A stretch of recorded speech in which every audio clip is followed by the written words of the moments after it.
Hey guys, tonight we're starting a journey into the hidden chambers of European royal courts, a place where the most powerful women weren't the ones wearing crowns.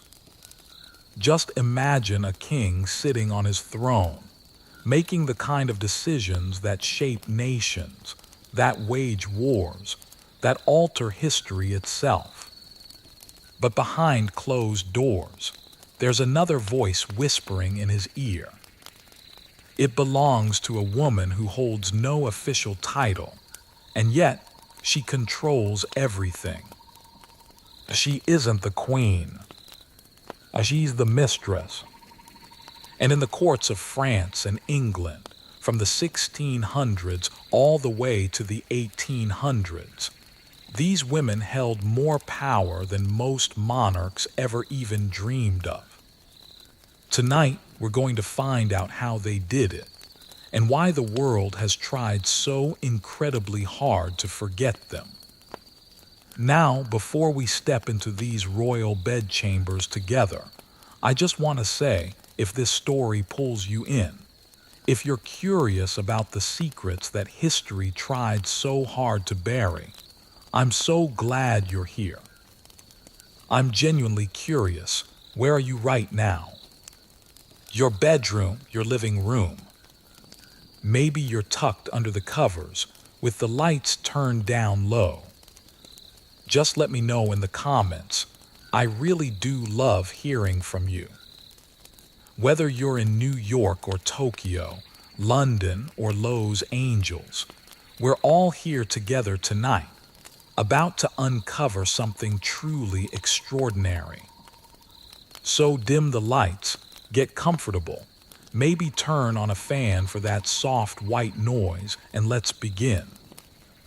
You know, we grow up learning about kings and queens, Henry VIII, Louis XV, Elizabeth I, names that just echo through the history books. But here is what they don't teach you in school. For every famous king, there was very often a woman right behind him who history just conveniently forgot to mention. Not his wife, not the woman wearing the crown and waving from the balconies. No, I'm talking about the woman who not only shared his bed, but also his secrets, his fears, and his ambitions. She was the woman who read his letters, who advised him on war strategies, who chose his ministers, and sometimes even signed official documents right in his name. In France, they had a very special title for her, Maitresse titre. It literally means official mistress. This wasn't some secret. It wasn't a scandal being whispered about in dark corners. It was an actual position at court, with its own apartments, its own budget, its own salary. Just think about that for a second. While the queen was living in her gilded cage, completely bound by protocol and expectations, the official mistress had something far more valuable. She had access, real, intimate, daily access to the most powerful man in the entire kingdom. But here's where it gets really fascinating. Over in England, they didn't have this official title. British kings were expected to be a bit more discreet. At least that was the theory. In practice, well, we'll get to that. But the key difference was this. French mistresses had a job description. They were acknowledged. They were given titles, estates, influence. English mistresses, on the other hand, had to work in the shadows. Officially, they were invisible, but in reality, they were indispensable. Now, I want you to think about something for a moment. Why did these kings even need mistresses in the first place? And I'm not just talking about the obvious physical reasons, though yes, of course, that was part of it. I'm talking about something much deeper, something more human. Royal marriages back then were basically business transactions. They were political alliances sealed with a wedding ring.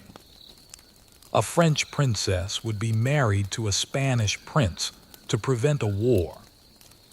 An English duke would be wed to a German countess to secure trade routes. Love, that was a luxury that royalty just couldn't afford. The king barely knew his wife before their wedding night. A lot of the time, they didn't even speak the same language. Their marriage existed for one reason: to produce heirs and unite kingdoms, not to provide companionship or intimacy or any kind of understanding. So the king would marry his political bride. They would do their duty, produce the children required of them, appear together at state functions, and then he'd find someone else. Someone he could actually talk to. Someone who made him laugh, who challenged his ideas, who knew how to navigate the absolutely brutal politics of court life. Someone who chose to be with him, not because a treaty demanded it, but because she wanted to. And here's the twist that nobody ever talks about. These women weren't just beautiful. I mean, yes, of course, they were attractive. Physical appeal certainly helped, but that was never enough. Not by a long shot. Beauty fades. Beauty gets boring. Beauty can be found anywhere, inside a royal court. What kept these women in power, sometimes for decades, wasn't their looks. It was their minds, their political instincts, their ability to read people, to anticipate problems, to offer solutions the king's own official advisors couldn't see. They were counselors, diplomats, strategists, all wrapped in silk gowns and jewels, yes, but operating with the shrewdness of any prime minister. Take Diane de Poitiers, for example. She was the mistress of King Henry II of France for 25 years. 25 years. She didn't start this affair as some young, naive girl. When their romantic relationship began, she was 35 years old and he was only 15. Yes, you heard that right. We're going to dive deeper into their story soon, but here's what's important now. Diane kept her influence over Henry for his entire reign. Not because she was the prettiest woman at court.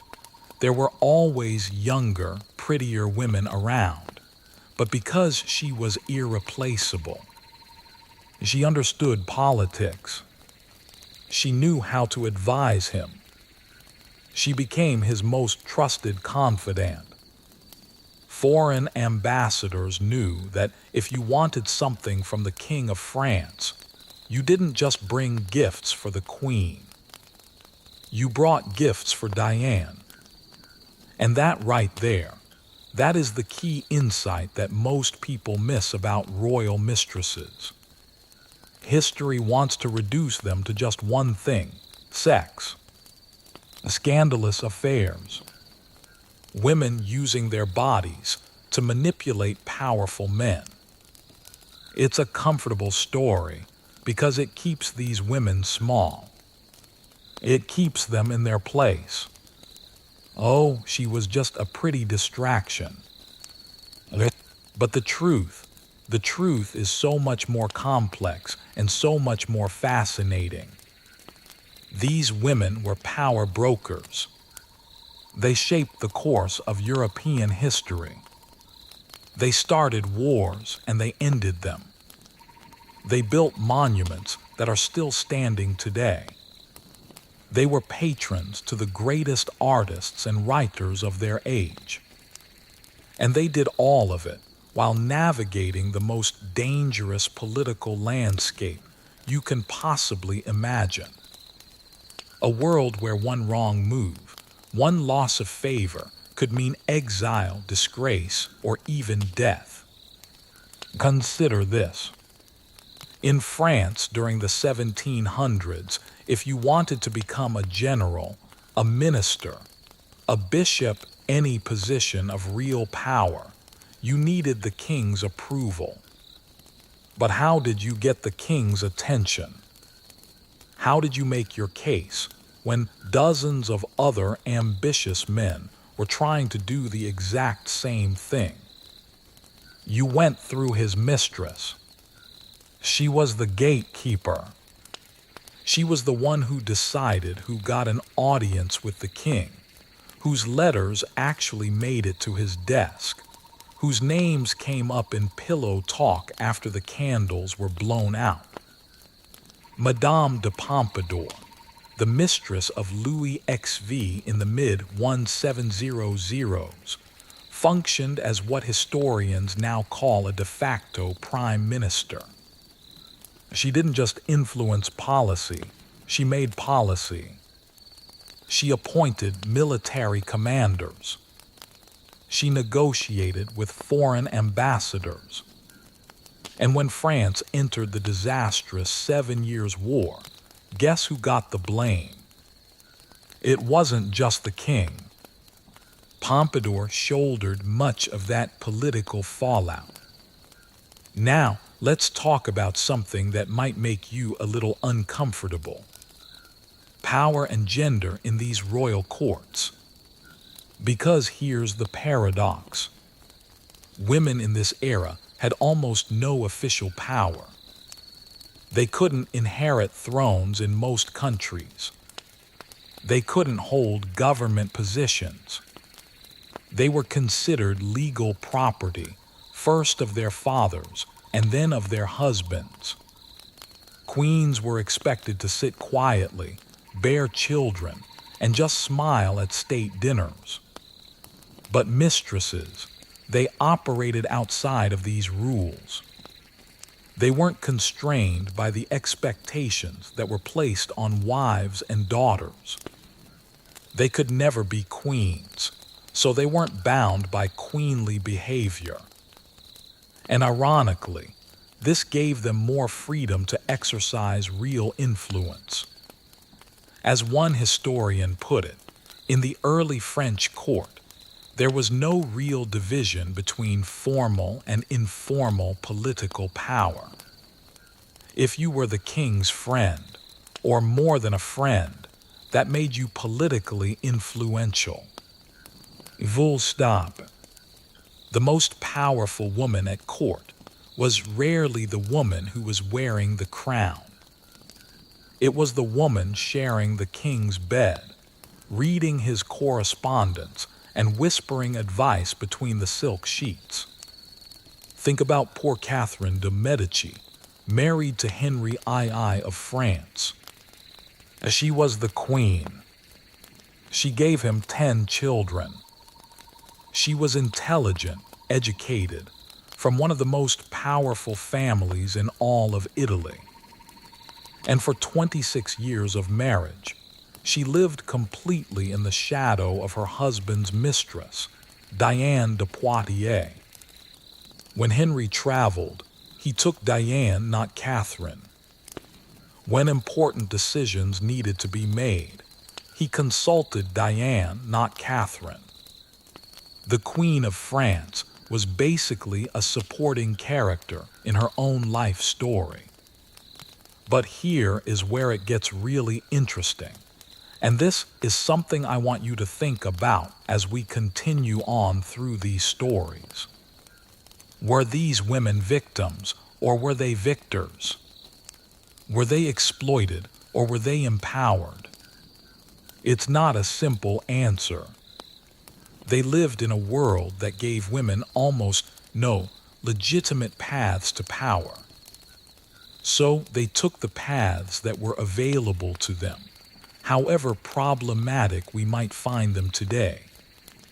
They used their intelligence, their charm, their ambition, and yes, their sexuality to carve out spaces where they could exercise real influence. Some were born into poverty and died as duchesses. Some shaped the arts and architecture of their nations. Some protected intellectuals and advanced the ideas of the Enlightenment.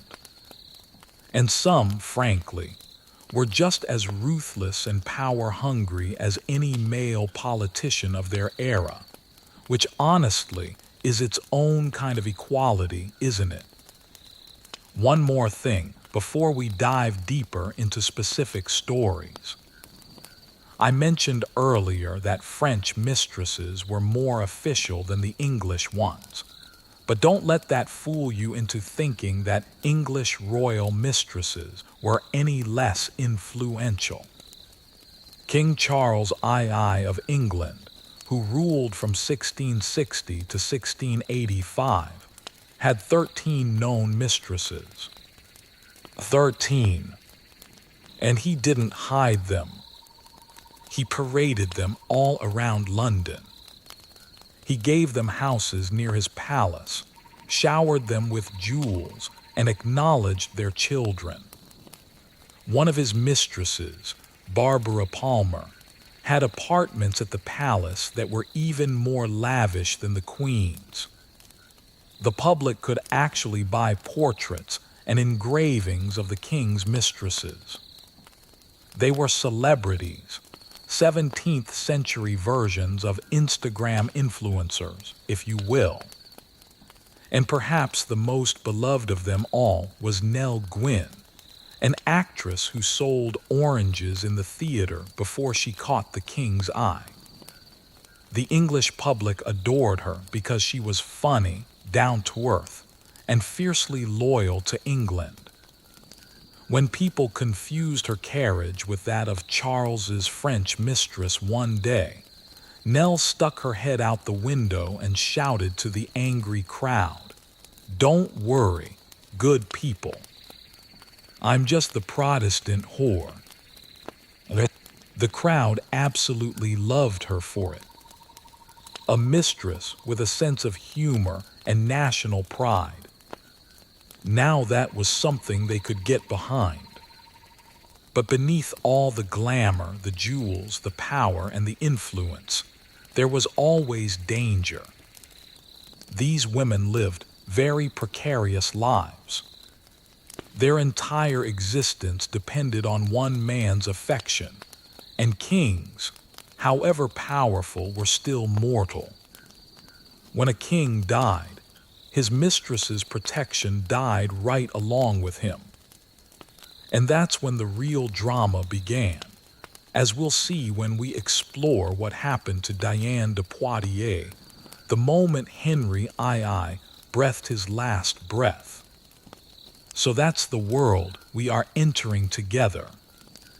A world where power and gender played out in the most intimate spaces of royal palaces, where women with no official authority shaped the destiny of nations, where love and ambition, sex and politics became so intertwined that you couldn't possibly separate one from the other. These stories aren't just scandalous gossip, though yes, there is plenty of scandal ahead. These are stories about power, how it's gained, how it's kept, and how quickly it can all be lost. They're about women who refused to accept the limitations placed on them, who used every tool at their disposal: beauty, intelligence, charm, ruthlessness, to write themselves into history, even if history then tried to erase them. In the next part of our journey, we're going to meet one of the most extraordinary women of the 16th century, Diane de Poitiers, a woman who was already widowed and in her 30s when she caught the eye of a teenage prince. A woman who would rule France from the shadows for a quarter of a century, wielding more power than any queen. And when you hear her story, when you truly understand the intelligence and the strategy behind her rise to power, you'll never think about royal mistresses the same way again. So let me tell you about a woman who defied every rule we think we know about power, age, and desire. Her name was Diane de Poitiers, and her story is so extraordinary that if I told you it was fiction, you'd say it was just too unbelievable to be true. But every word of what you're about to hear actually happened. January 9th, 1500. A baby girl is born in the Dauphiné region of France to one of the oldest noble families in the land. Her name is Diane. She grows up beautiful, yes, but more importantly, she grows up educated, trained in Latin, Greek, rhetoric, horsemanship, and the deadly art of court politics. At 15, she's married off to Louis de Braise, a man who is 39 years older than her. Just think about that age gap for a moment. When Diane was a teenager, her husband was already approaching 50. But here's the interesting part. Louis was the grandson of a king and a royal mistress himself. Diane was literally being trained, through her marriage, in the art of navigating these royal power structures. Louis dies in 1531, and 31-year-old Diane becomes a widow. Now, in that era, widowhood usually meant retirement from public life. Quiet mourning, religious devotion, managing your estates. Diane does none of that. Instead, she does something brilliant. She adopts permanent widow's attire, black and white, the colors of mourning. But she doesn't retreat. She becomes a lady-in-waiting to the French royal family. And that's when her path crosses with the young boy who will change her life forever. Henry, Duke of Orleans, the second son of King Francis I. When Diane first meets him, he's just a child. And here's where the story gets genuinely heartbreaking before it gets fascinating. In 1526, when Henry is only 7 years old, he and his older brother are sent to Spain as hostages. Their father, the King of France, has been captured in battle by the Holy Roman Emperor. And the price of the king's freedom is his own sons. For 4 years, 4 long years, these young boys are imprisoned in Spain. They're isolated, uncertain if they'll ever see their family again, subjected to harsh conditions that no child should ever have to endure. When Henry finally returns to France in 1530, he's 11 years old and deeply traumatized. He's shy, withdrawn, struggling just to communicate. And who does he encounter at court? Diane de Poitiers, a sophisticated, educated woman in her 30s who shows him kindness, who talks to him like he matters, who sees past his trauma to the person he could one day become. Now, I need to be honest with you about what happens next, because historians still debate the exact timeline. Sometime around 1533 to 1536, Diane becomes Henry's mistress. He's somewhere between 14 and 17. She's in her mid-30s. And yes, by our modern standards, this is deeply problematic. We need to acknowledge that. But to understand this story, we have to understand the context. Royal princes in the 16th century were considered adults much earlier than we'd accept today. They were married at 14, sent off to war at 15. And for Henry, Diane wasn't just a lover. She was a mentor, a mother figure, a guide through the brutal world of French court politics. In 1533, Henry is married to Catherine de' Medici in a political alliance. Catherine is 14, Henry is 14, and everyone expects them to produce heirs and secure the succession. There's just one problem. Henry doesn't love his wife. He can barely tolerate her. The person he loves, the person he has already loved for years, is Diane. And here's where the story becomes truly extraordinary. Most affairs burn hot and then fade fast, right? Passion, drama, then someone moves on. But Henry's devotion to Diane never wavered. Not for a year, not for 5 years, not for 25 years. From the time he's a teenager until the day he dies at 40, Henry is completely, utterly, almost obsessively devoted to this woman. Can you even imagine? Think about your own teenage crush. Now imagine that crush lasting your entire life, never diminishing, never being replaced by anyone else. That was Henry and Diane. In 1536, everything changes. Henry's older brother, the heir to the throne, collapses after a game of tennis and dies mysteriously. Some people whispered it was poison. We'll never know for sure.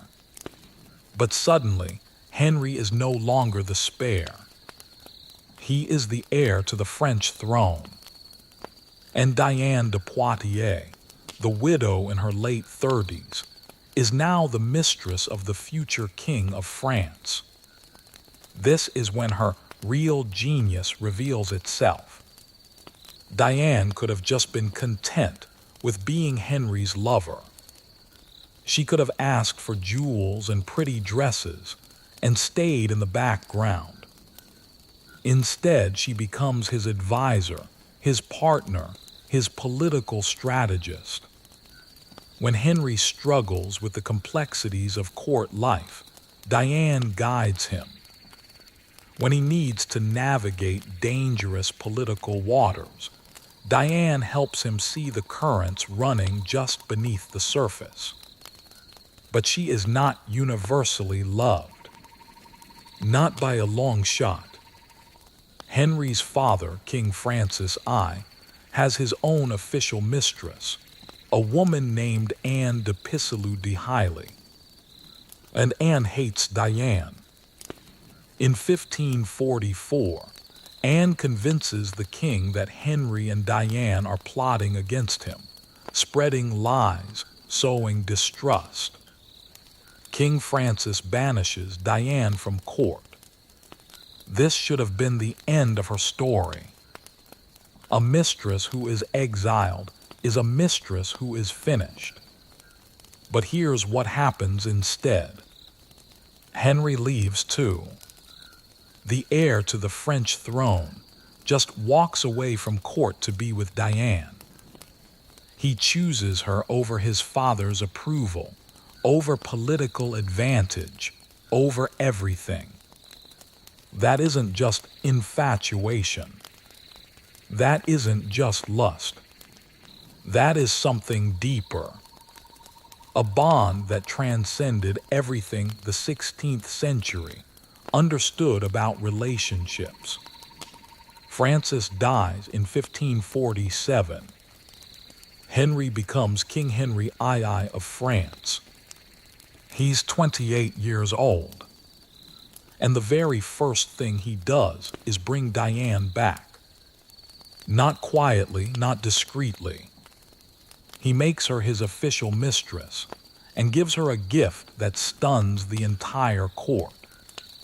The Duchy of Valentinois. Diane is now a duchess. A commoner's widow is now one of the highest-ranking noblewomen in all of France. But that's not all.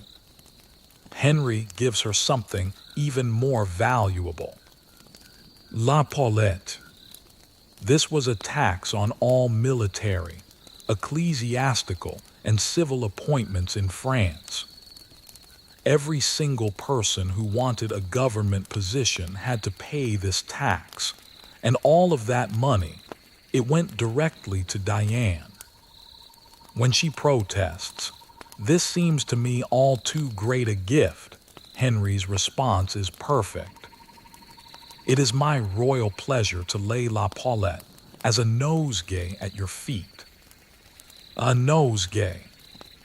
He's treating a massive source of government revenue like it's a bouquet of flowers. This makes Diane spectacularly wealthy. But more importantly, it makes her spectacularly powerful. Because now, anyone who wants a position in the French government has to pay Diane's tax. They know she has the king's ear.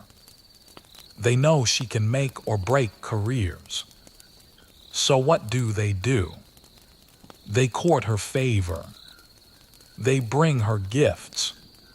They seek her advice.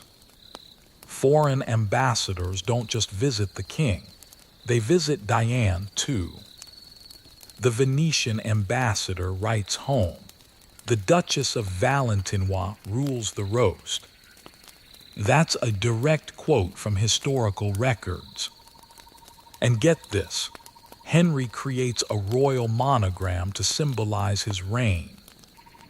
At first glance, it looks like two interlaced CS forming an H. You'd think the CS stand for Catherine, his wife and queen.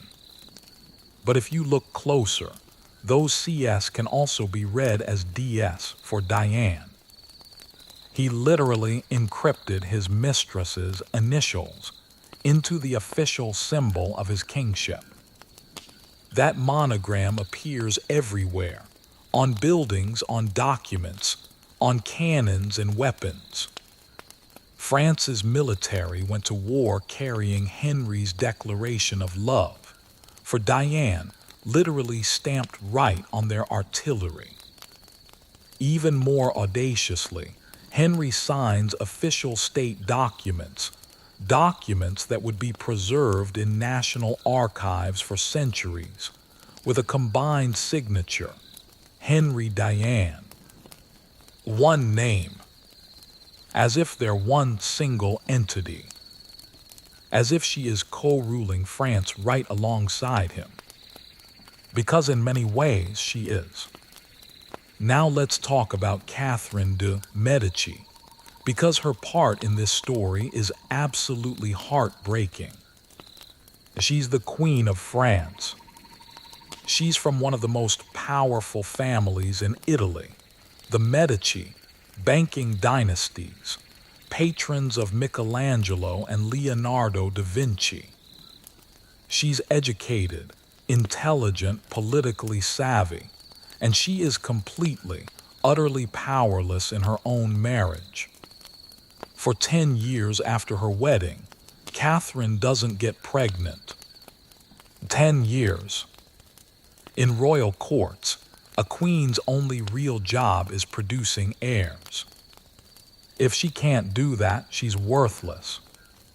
Or worse, she could be set aside, divorced, sent home in total disgrace.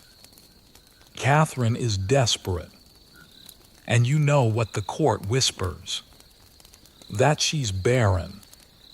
That Henry should divorce her and marry someone who can actually give him children. But here is the twisted part. Diane actually helps Catherine. Yes, you heard that right. According to historical accounts, Diane gives Catherine advice on how to seduce her own husband. There's even a story, possibly exaggerated but rooted in real desperation, that Catherine drilled holes in the floor above Diane's chambers so she could watch Henry with his mistress and learn what he liked. Can you imagine the humiliation? The degradation of having to spy on your husband with another woman just to figure out how to please him. But it works. In 1543, Catherine finally becomes pregnant. In January 1544, she gives birth to a son named Francis. And then the children just keep coming. 9 more Bobbies over the next decade. Catherine is almost constantly pregnant throughout the 1540s and 1550s. She's done her duty. She has secured the succession. She has given France multiple heirs. And still, Henry prefers Diane. When he finishes his royal council meetings, he goes to Diane to discuss what happened. When foreign ambassadors arrive with gifts, they bring presents for both the Queen and the Duchess. When Henry travels through France, he takes Diane with him, not Catherine. The Queen of France becomes a supporting character in her own life. Think about the psychology of this for a moment. You're Catherine. You've given your husband 10 children. You've done everything that was expected of you as queen.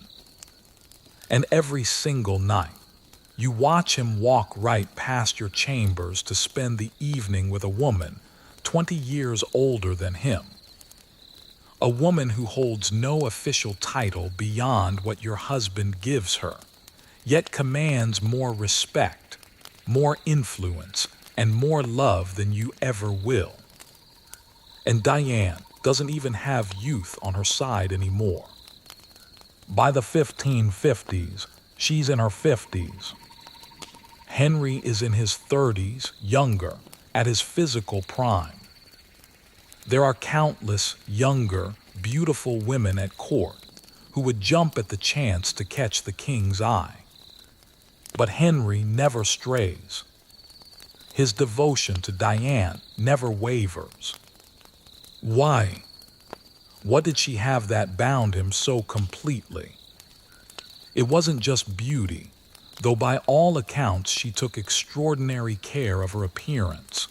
Cold baths every morning, horseback riding to stay fit, a carefully managed diet. But plenty of women were beautiful. What Diane had was something much more valuable. She understood Henry. She had known him since he was a traumatized child. She had guided him through his adolescence, supported him when he was just the second son, prepared him for kingship. She knew his weaknesses and she knew his strengths. She could read his moods, anticipate his needs, and advise him without threatening his pride. In modern terms, we might say they had an emotional intimacy that transcended any physical attraction. Diane was Henry's safe space in a world where everyone wanted something from him. And in a royal court where trust was rarer than gold, that was worth more than any treasure. But every story has its shadows, and Diane's story is no exception. All of this power, all of this influence, all of this wealth, it all rested entirely on one single thing: Henry's heartbeat. As long as he lived, Diane was untouchable. She ruled France in all but name. But the moment his heart stopped beating, everything would change. And Catherine de' Medici, The humiliated queen who'd spent 26 years in Diane's shadow was watching and waiting and remembering every slight, every humiliation, every single moment she had been made to feel invisible in her own palace. And in 1559, Catherine's patience would finally be rewarded, but not in any way that would bring her joy. Because what happens when a king dies in the most unexpected, brutal way imaginable? When a jousting accident turns a celebration into a tragedy? That's when we see who really held the power and how quickly it could all just disappear. That's when the true cost of being a royal mistress becomes devastatingly clear. Here's what nobody tells you about becoming a royal mistress. It wasn't about luck. It wasn't about just being in the right place at the right time with the right face. No, becoming and staying a royal mistress required a level of strategic thinking that would make modern CEOs jealous. These women were playing chess while everyone else around them was playing checkers. And the ones who succeeded, they understood something fundamental about power that most people miss entirely. Let me show you what I mean by taking you back to a moment that changed French history. The year is 1745. Jean Antoinette Poisson is a 23-year-old married woman living in Paris. She's beautiful, yes, but so are thousands of other women. She's educated and charming, but again, that's not unique in aristocratic circles. What makes her different is this: she has a plan. And that plan is about to make her the most powerful woman in France. But first, let's rewind a little bit. When Jean Antoinette was just a little girl, some say around 9 years old, her mother took her to a fortune teller, a woman who read palms and predicted futures. And this fortune teller looked at little Jean Antoinette's hand and said something remarkable. "One day, you will reign over the heart of a king." Now, most people would hear this and just laugh it off as some fantasy. Jean Antoinette's family wasn't royal. They weren't even nobility. They were bourgeoisie, middle class. The kind of people who made their money in business and finance. In the rigid class system of 18th century France, the distance between a bourgeois girl and a king's bed was like the distance between the earth and the stars. It was impossible to cross. But here's the thing about Jean Antoinette. She believed it. Or maybe she just decided to make it true. From that moment on, her entire education becomes focused on a single goal. Her wealthy guardian, a man named Lenormand de Tourneham, who may or may not have been her biological father, spares no expense. She learns music, singing, dancing, acting. She studies art, literature, philosophy. She becomes fluent in the social graces of high society. She learns how to hold a conversation about Voltaire's latest play, how to appreciate a fine painting, how to make powerful men feel not just desired, but truly understood. At 20, she's married off to her guardian's nephew, Charles Guillaume Lenormand. It's a good match. He's wealthy, rising in society. They have a daughter. By all accounts, she should have been content with this comfortable bourgeois life. But Jean Ant, Net hasn't forgotten that fortune teller's prediction, and she knows something important. King Louis XV is grieving. His previous mistress, the Duchess of Châteauroux, has just died suddenly. The king is alone, vulnerable, looking for companionship. So Net does something brilliant. She finds out where the king hunts, the royal forests where he rides out with his courtiers, away from the formality of Versailles. And she starts appearing there, purely by coincidence, of course, always dressed immaculately, always in just the right place to be noticed. She rides through the forest in a bright pink carriage that's impossible to miss, or sometimes in a striking blue one. She isn't chasing him. She is simply there, visible, intriguing. The king notices. How could he not? This beautiful, mysterious woman who keeps appearing at the edges of his hunting parties.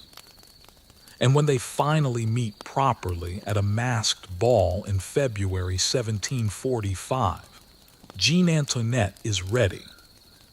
She's costumed as Diana the Huntress, a not-so-subtle message that she is the prey worth catching.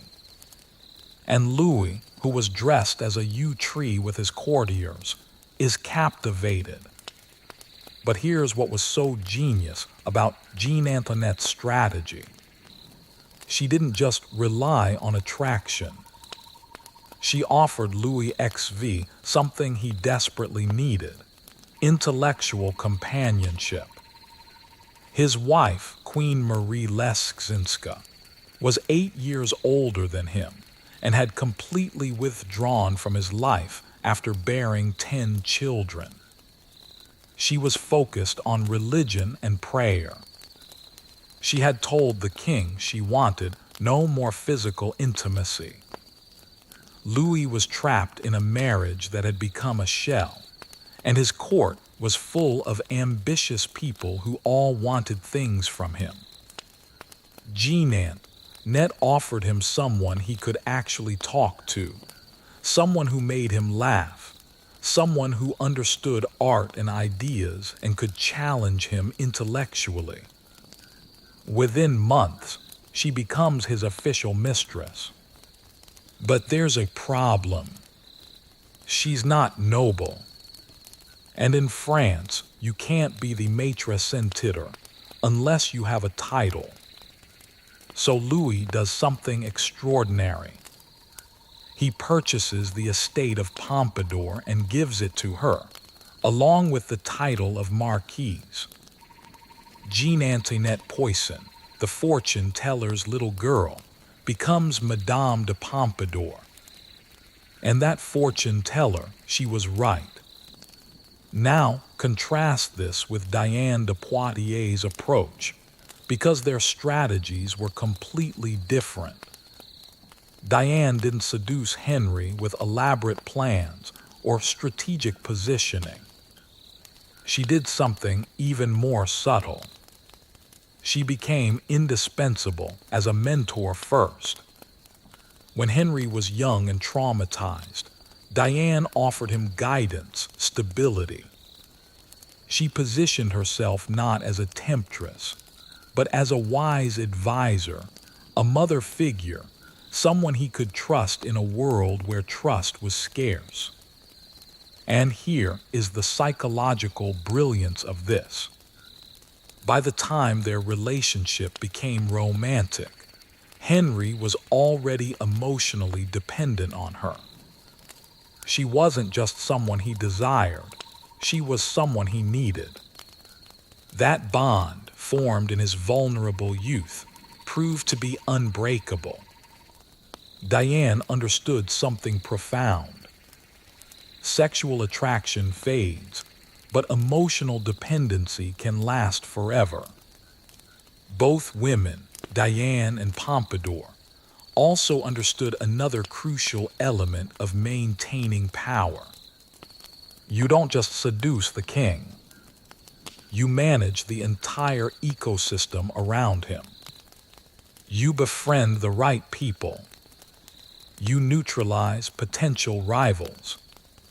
You make yourself useful to others at court, so they become invested in your success. Pompadour was exceptional at this.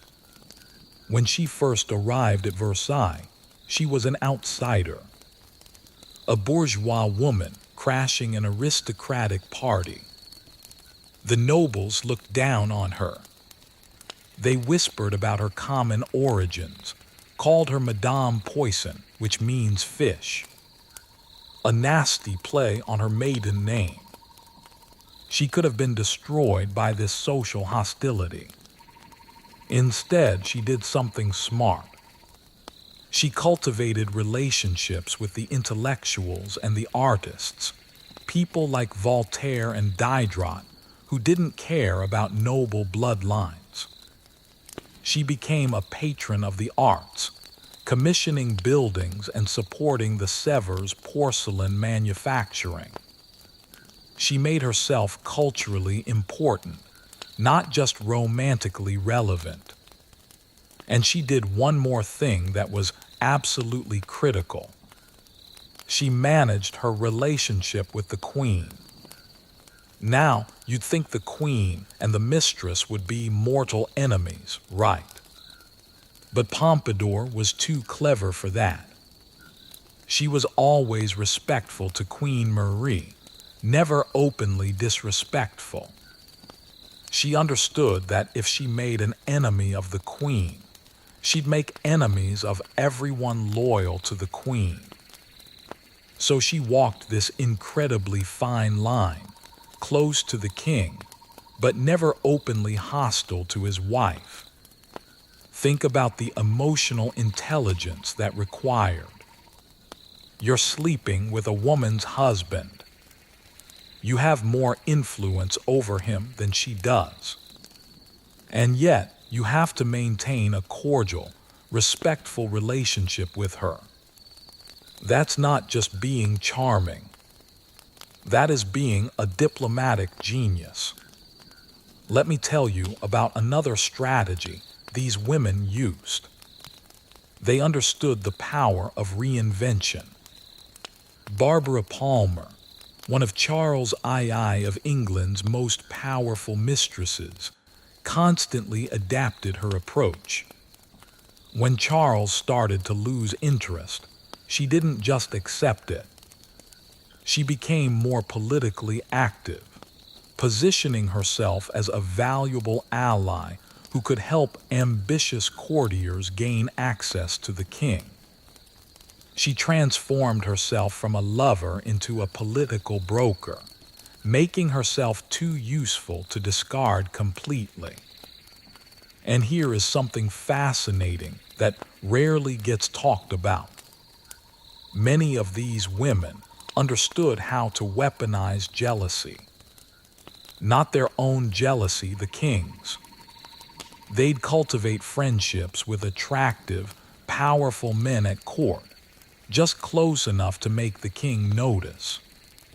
Not affairs, that would have been treason, but flirtations. Attention from other men that reminded the king that his mistress was desired by others, that he was lucky to have her, that he shouldn't take her for granted. Diane de Poitiers was masterful at this. She maintained close relationships with poets like Ronsard, architects like Philibert de Elorme, artists and intellectuals who openly admired her. Their dedications, their poems praising her beauty and wisdom, all of this reinforced to Henry that he possessed something valuable, something other men wanted but couldn't have. But let's talk about the element that I think is most important and most often misunderstood. These women offered something that might sound simple, but was actually revolutionary. They offered these kings the experience of being chosen. Think about it. A king's wife didn't choose him.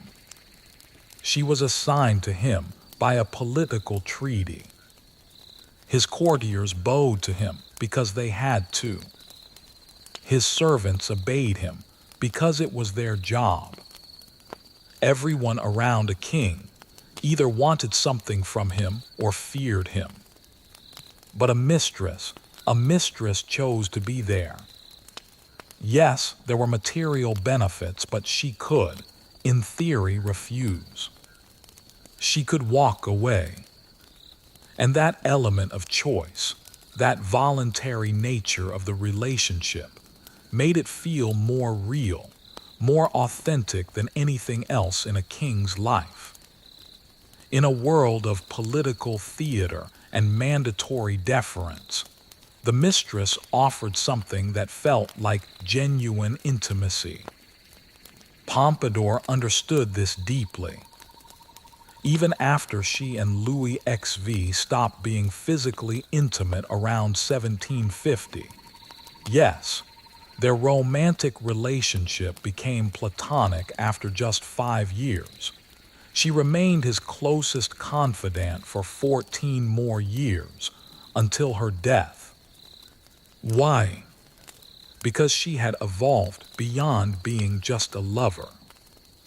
She had become his best friend, his advisor, his intellectual companion, the person he wanted to talk to about everything from building projects to political appointments to his fears about France's future. This is what the successful mistresses understood. Attraction gets you in the door, but utility keeps you in the room. You have to offer value beyond the physical.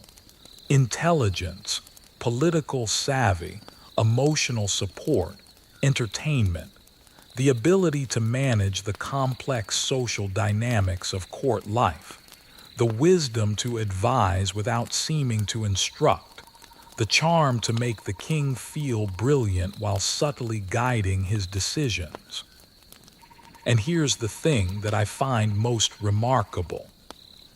These skills, reading people, building alliances, strategic thinking, emotional intelligence, these are the same skills that make someone successful in any era. A royal mistress in the 1700s was essentially running an elaborate networking and relationship management operation that would translate perfectly to modern corporate or political environments. They were CEOs of their own one-person enterprises, and their product was themselves. But with all this strategy, all this planning, all this brilliant maneuvering, there was always one thing they couldn't control. One variable that made their entire world precarious. Time, age, and the simple biological fact that kings were mortal. All of this power, all of this influence, all of these carefully constructed relationships rested on a single heartbeat. And when that heart stopped, well, that's when we see just how fragile this power really was. That's when the carefully built empires came crashing down. And that's when women like Pompadour proved their true genius by finding ways to make themselves indispensable even as physical passion faded. But we're getting ahead of ourselves. First, you need to understand just how far Pompadour's influence reached and what she accomplished during her 20 years at the peak of French power. There's a moment in 1756 that perfectly captures just how powerful Madame de Pompadour had become. Picture this: the Palace of Versailles, the most magnificent royal residence in Europe, inside the king's private study. And in that room, 3 people are bent over architectural plans, making decisions about the future of France. One is King Louis XV, One is the Marquis de Marigny, the director of royal buildings. And one is a woman who, just 11 years earlier, had no noble blood whatsoever. A woman whose father had fled France in disgrace, whose family made their money in finance, the kind of people aristocrats whispered about at parties. That woman is now helping decide where France will build its military academy, how Paris will be redesigned, what the future of French architecture will look like. That's not just influence. That is power. Real, tangible, world-shaping power. And the question we need to ask is, how did she do it? How did Jean Antoinette Poisson, the daughter of a disgraced financier, married to a bourgeois tax collector, become the woman historians now call the de facto Prime Minister of France? Let's start with something that made her completely unique among royal mistresses. She was the first commoner to ever hold the position of Maitresse en titre in French history. Every mistress before her had been born into the nobility. They might not have been duchesses, but they were at least from aristocratic families with centuries of pedigree. Pompadour, her family had money, sure, but money doesn't buy you noble blood. And in 18th century France, that distinction mattered more than almost anything. When she first arrived at Versailles in 1745, the aristocratic courtiers were scandalized. Who was this upstart? This nobody from nowhere?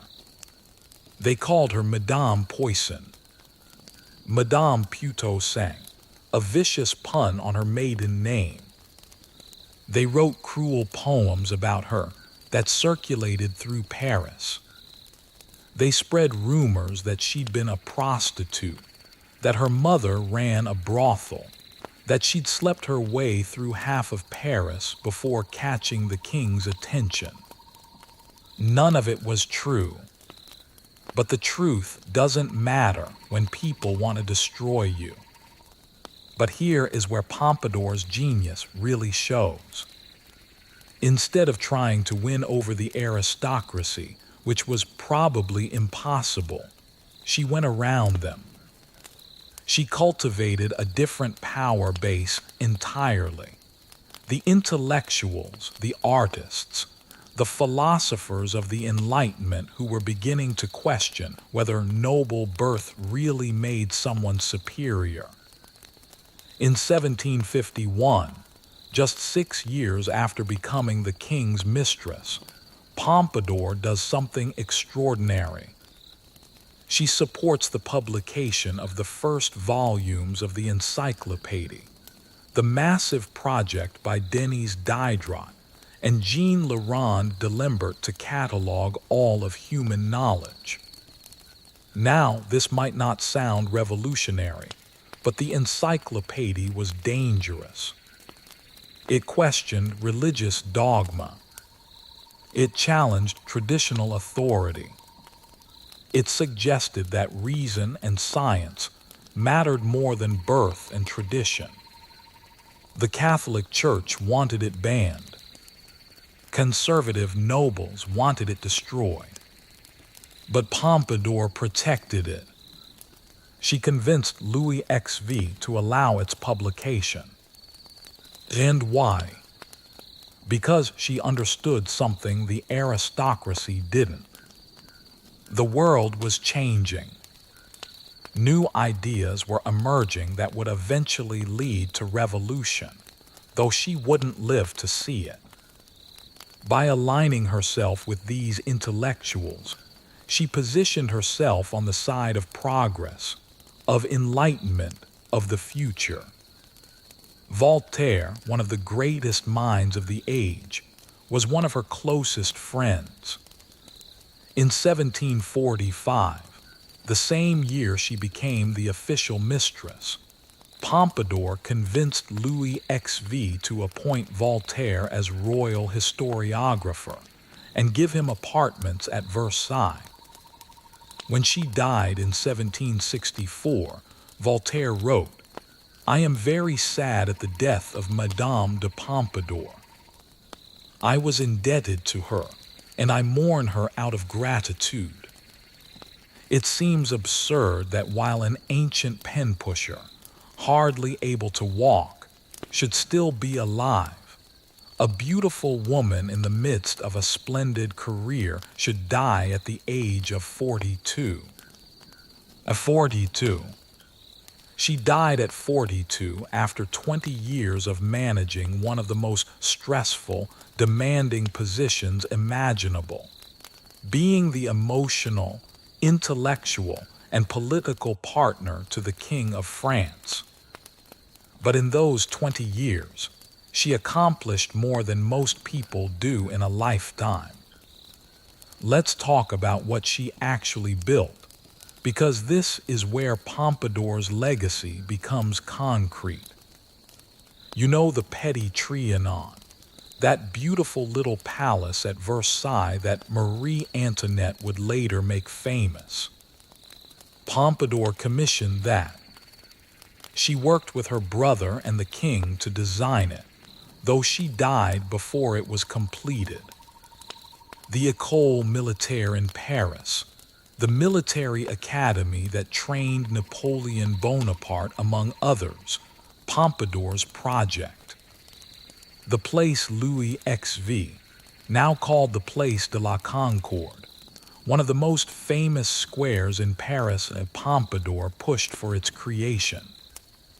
But her most lasting contribution might be the Sèvres porcelain manufactory. In 1756, she helped establish this royal factory, and Sèvres porcelain became, and still is, some of the finest and most expensive porcelain in the world. When you see Sèvres porcelain in a museum today, you're looking at Pompadour's legacy. She didn't just influence art, she created industries that lasted for centuries. And here's what's fascinating. She did all of this while navigating an impossible personal situation. Remember, by 1750, just 5 years after becoming the official mistress, she and Louis XV stopped having a physical relationship. Why?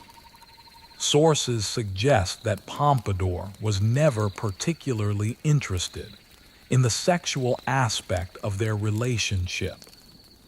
Some historians speculate she may have been naturally low in sexual desire. Others suggest the stress and pressure of court life affected her health. Whatever the reason, by 1751, their relationship had become platonic. Now, in any other case, this would have been the end. A mistress who is no longer sleeping with the king, she's finished, right? But Pompadour understood something crucial. She had made herself indispensable in other ways. She was Louis's best friend, his confidant, his advisor, the person who organized his private theater performances, who made him laugh, who helped him think through complex political problems. She had evolved from mistress to something more like a business partner in the enterprise of running France. But she also understood that Louis still had physical needs. So she did something that was either brilliantly pragmatic or deeply cynical, depending on how you look at it. She helped procure other women for him. Young women from lesser noble families who were brought to a house in Versailles called the Parc aux Cerfs, the Deer Park. These women would have brief affairs with the king, carefully managed and controlled, and then be married off with generous dowries. This arrangement kept Louis satisfied while ensuring that no single woman could replace Pompadour's position. No emotional attachment developed with these temporary lovers. They were physical relationships, nothing more. Meanwhile, Pompadour remained the emotional center of Louis's life. Was this arrangement morally questionable? Absolutely. But it worked. Pompadour kept her position for 14 more years after their romantic relationship ended. An almost unprecedented achievement. Now, let's talk about her political role, because this is where things get really controversial. In 1756, France enters the 7 Years' War, a massive conflict that eventually involves every major European power. Pompadour is heavily involved in the diplomatic maneuvering that leads to this war. She helps forge an alliance with Austria, France's traditional enemy, against Prussia.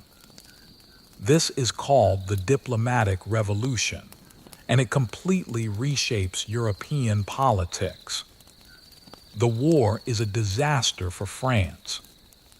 They lose most of their colonial empire in North America and India. The royal treasury is depleted. And who gets blamed? Pompadour. Pamphlets circulate calling her a warmonger, accusing her of leading France to ruin for her own vanity. The aristocracy, who already hated her, now had a concrete reason to point their fingers. This is what happens, they said, when you let a commoner influence policy. But here's the more nuanced truth. Pompadour didn't make these decisions alone. Louis XVI was the king. He made the final calls. Yes, she influenced him. That was her role. But the men who actually ran the war, the generals and ministers, were all part of the traditional power structure. When things went well, they took the credit. When things went poorly, they blamed the woman who had no official title, no formal authority, and therefore couldn't defend herself in official channels. This is a pattern we see throughout history, isn't it? When things go wrong, blame the woman who was advising the man in charge. She wielded influence but had no official protection. She was powerful but also profoundly vulnerable. And yet, despite the hatred, despite the mockery, despite being blamed for a war she didn't start, Pompadour kept her position. She kept Louis's trust because at the end of the day, in the quiet moments when the court wasn't watching, she was the person he wanted to talk to. She was the person who made him feel understood, valued not just as a king, but as a human being. There's a story that captures this perfectly. In 1752, Pompadour was elevated to the rank of Duchess, the highest possible rank for a woman at court. And in 1756, she became the official lady-in-waiting to the Queen. Yes, you read that right. The king's mistress became the Queen's highest-ranking attendant. This position was usually reserved for women from the most ancient noble families, and it went to Jean Antoinette Poisson, whose grandfather had been a butcher. Can you imagine the audacity? The sheer nerve, but also the political brilliance. By making his mistress the Queen's lady-in-waiting, Louis was forcing everyone at court to treat Pompadour with the respect due to the highest rank. They had to bow to her. They had to acknowledge her authority. And Queen Marie, who could have refused this appointment, accepted it. Because by this point, even the Queen understood Pompadour wasn't going anywhere. But every rise has a peak, and every life, no matter how brilliant, has an ending. By the early 1760s, Pompadour's health was failing. She had always been fragile, frequent headaches, respiratory problems, a constitution that just couldn't handle the stress she had been under for 2 decades. In April 1764, she caught a violent headache and was diagnosed with congestion of the lungs. Within 2 months, she was dead, 42 years old. Louis XV was devastated. This man, the King of France, who could have anyone, who'd had multiple other lovers, watched the woman who had been his companion for 20 years die, and he wept. He wasn't allowed to attend her funeral. Protocol forbade kings from attending funerals of anyone but family.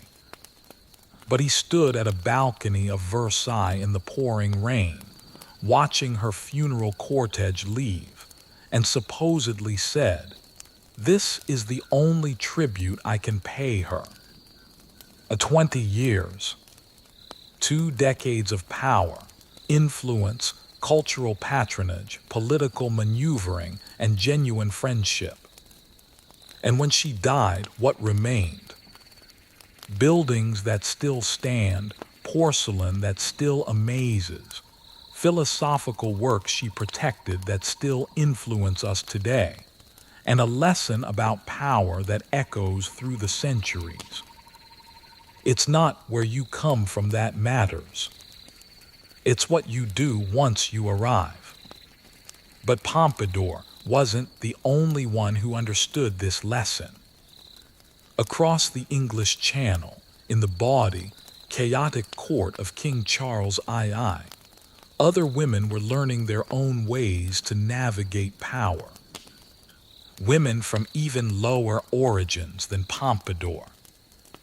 Women who would prove that sometimes the most unlikely people end up leaving the biggest mark on history.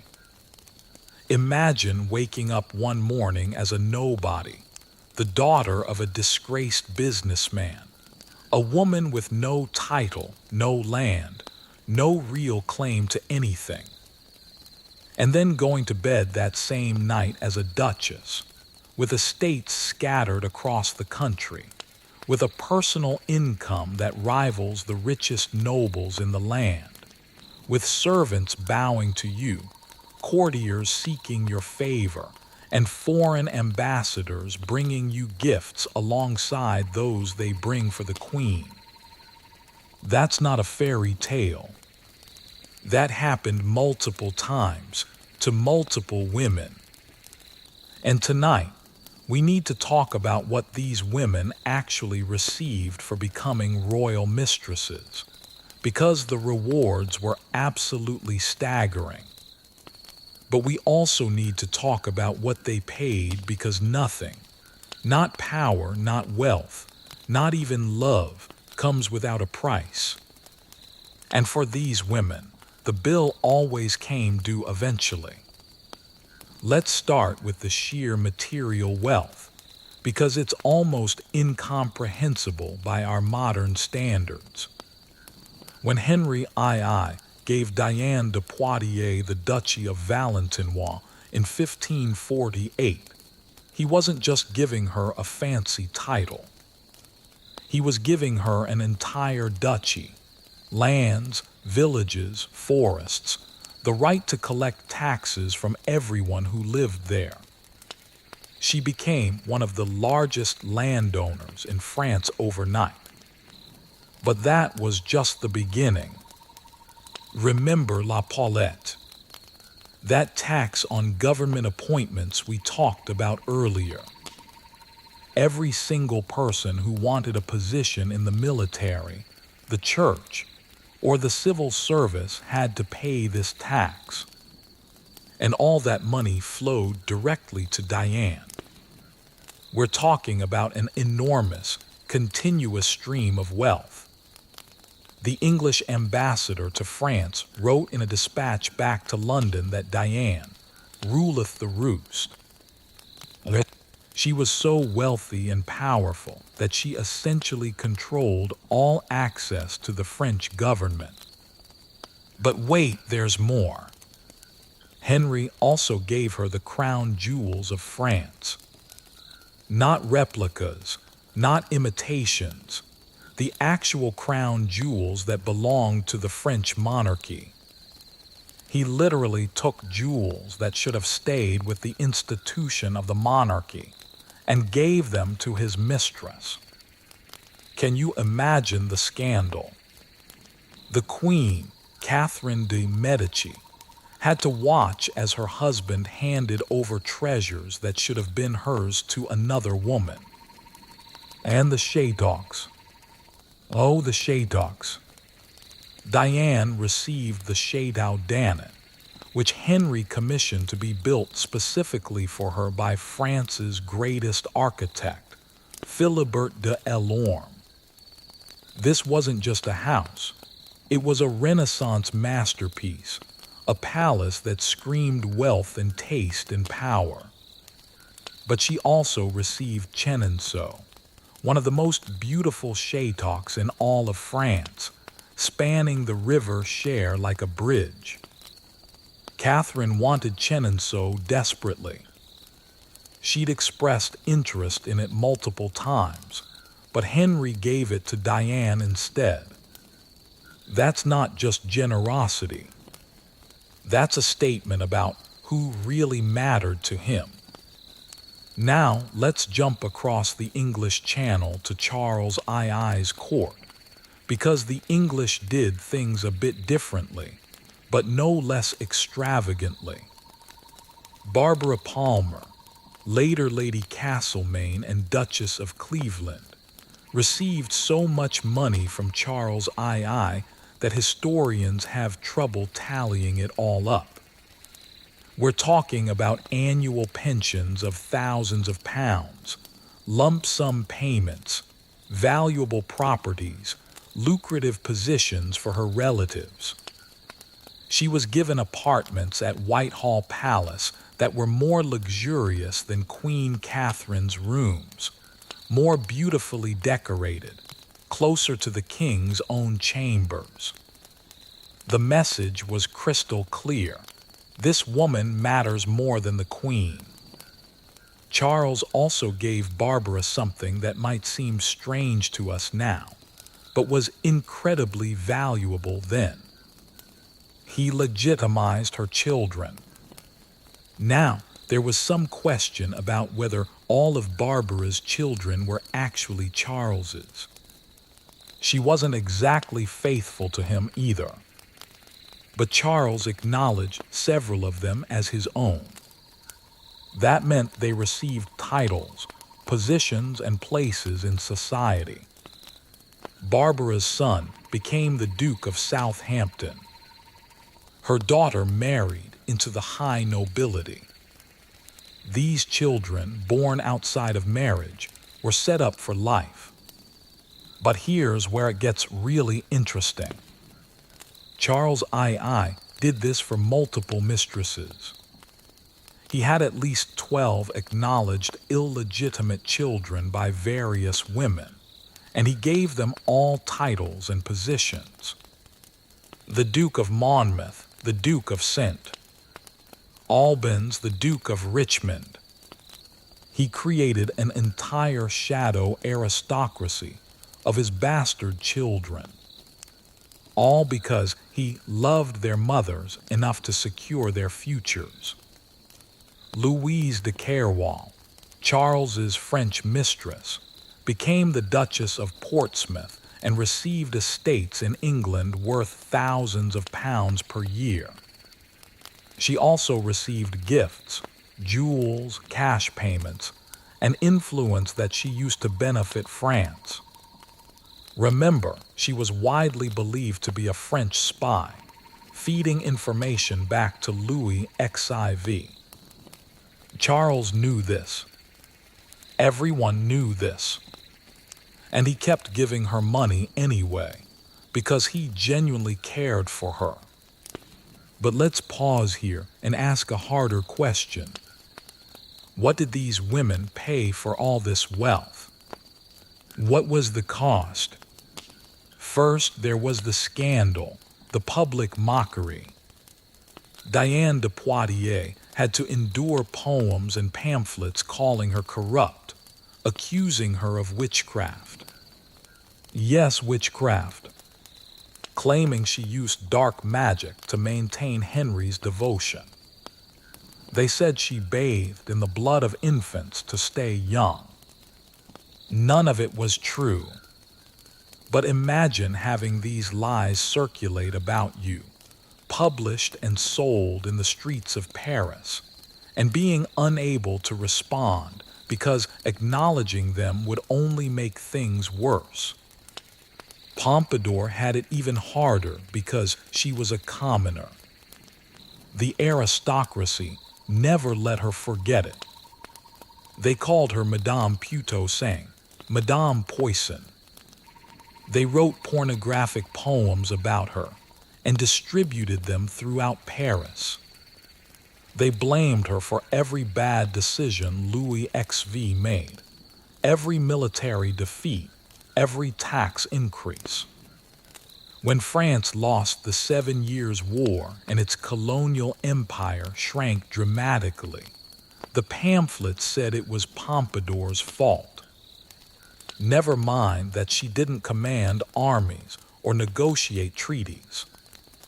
She was the visible, vulnerable target. And then there was the isolation. Think about this. You're surrounded by people all the time, courtiers, servants, nobles seeking favors. But how many of them actually like you? How many would stand by you if you lost the king's favor? Barbara Palmer discovered this the hard way. When Charles II's attention began to drift to other women, the courtiers who had once fawned over her suddenly had other priorities. The people who had sought her influence suddenly had less time for her. Fair-weather friends who had loved her when she was powerful found reasons to be busy when her star began to fade.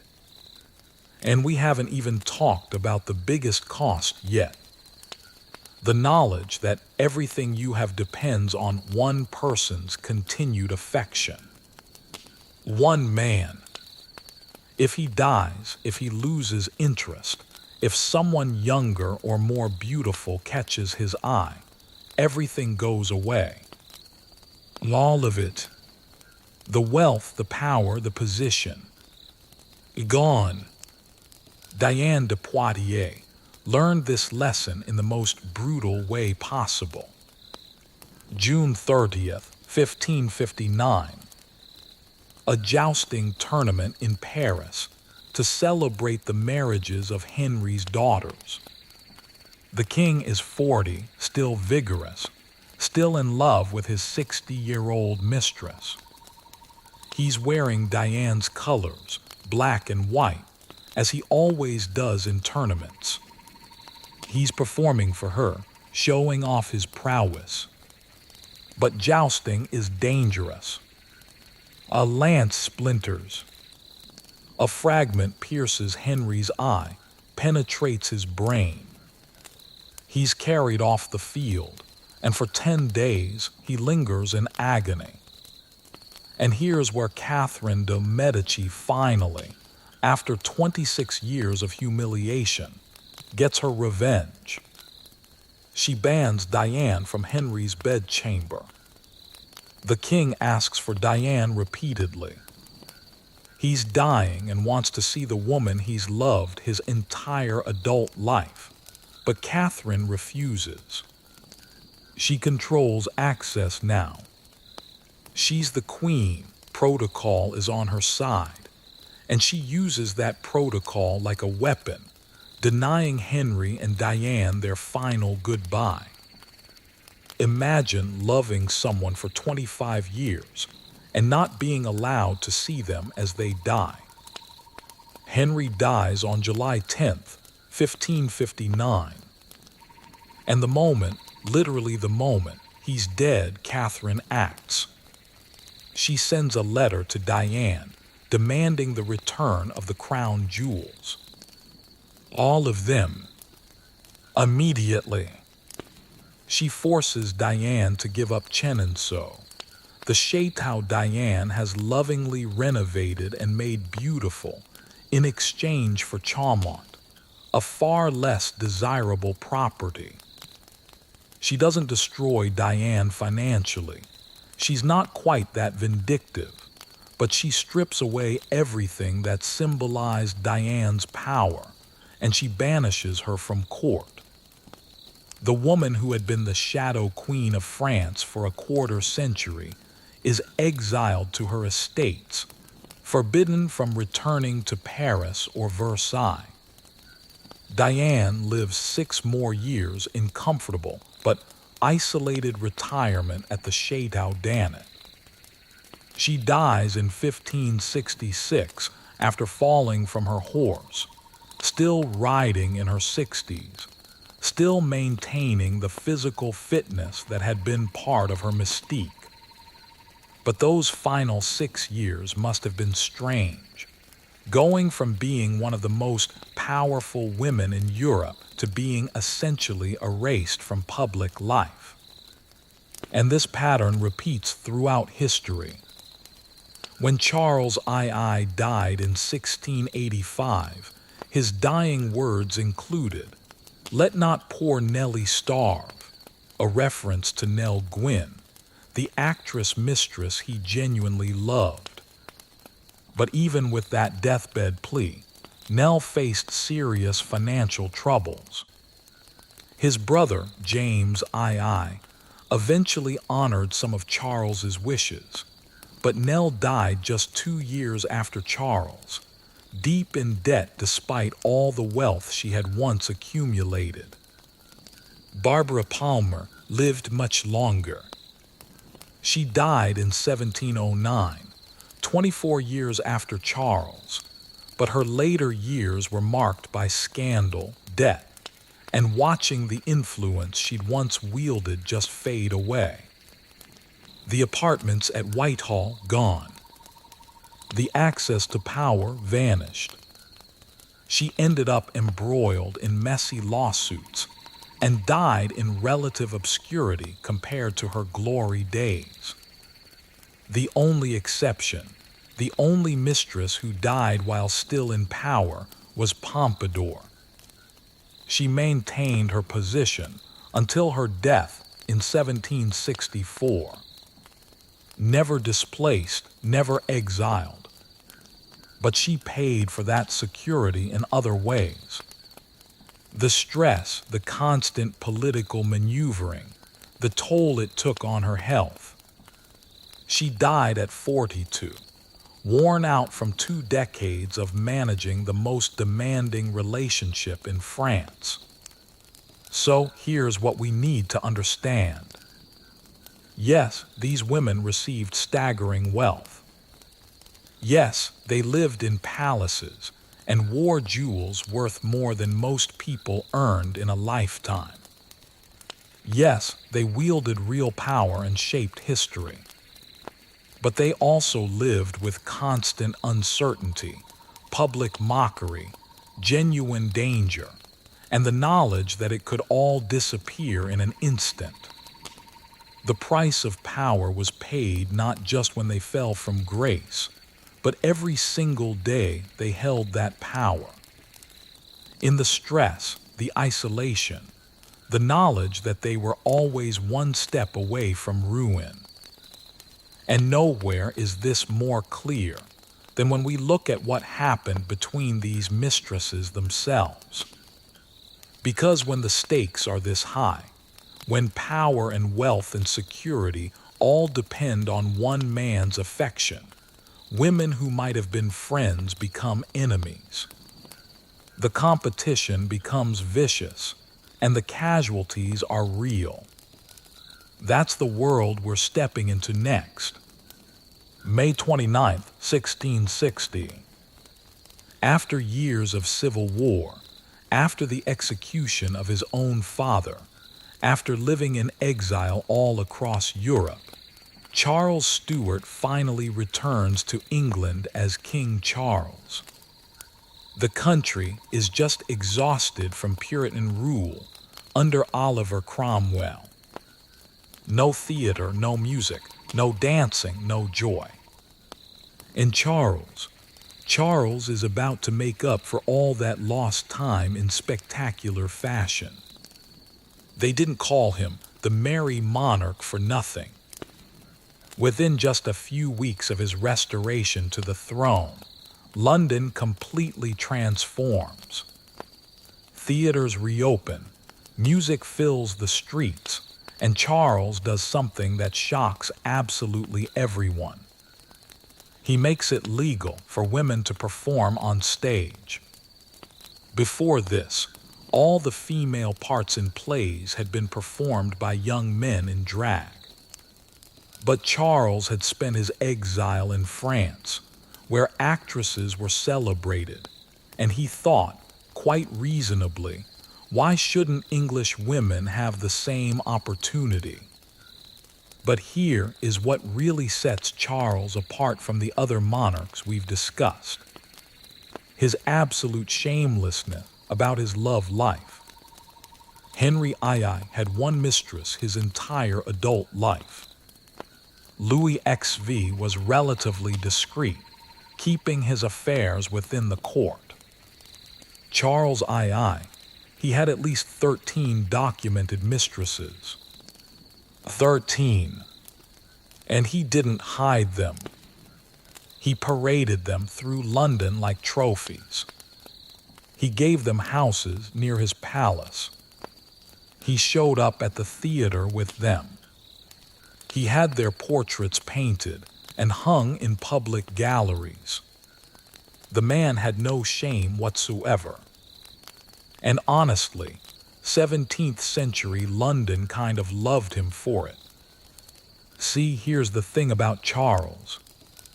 He'd watched his father lose his head, literally, because Charles I had been too rigid, too formal, too convinced of his divine right to rule. Charles II had learned from that. He understood that being a king wasn't just about power. It was about being likable, about giving the people what they wanted.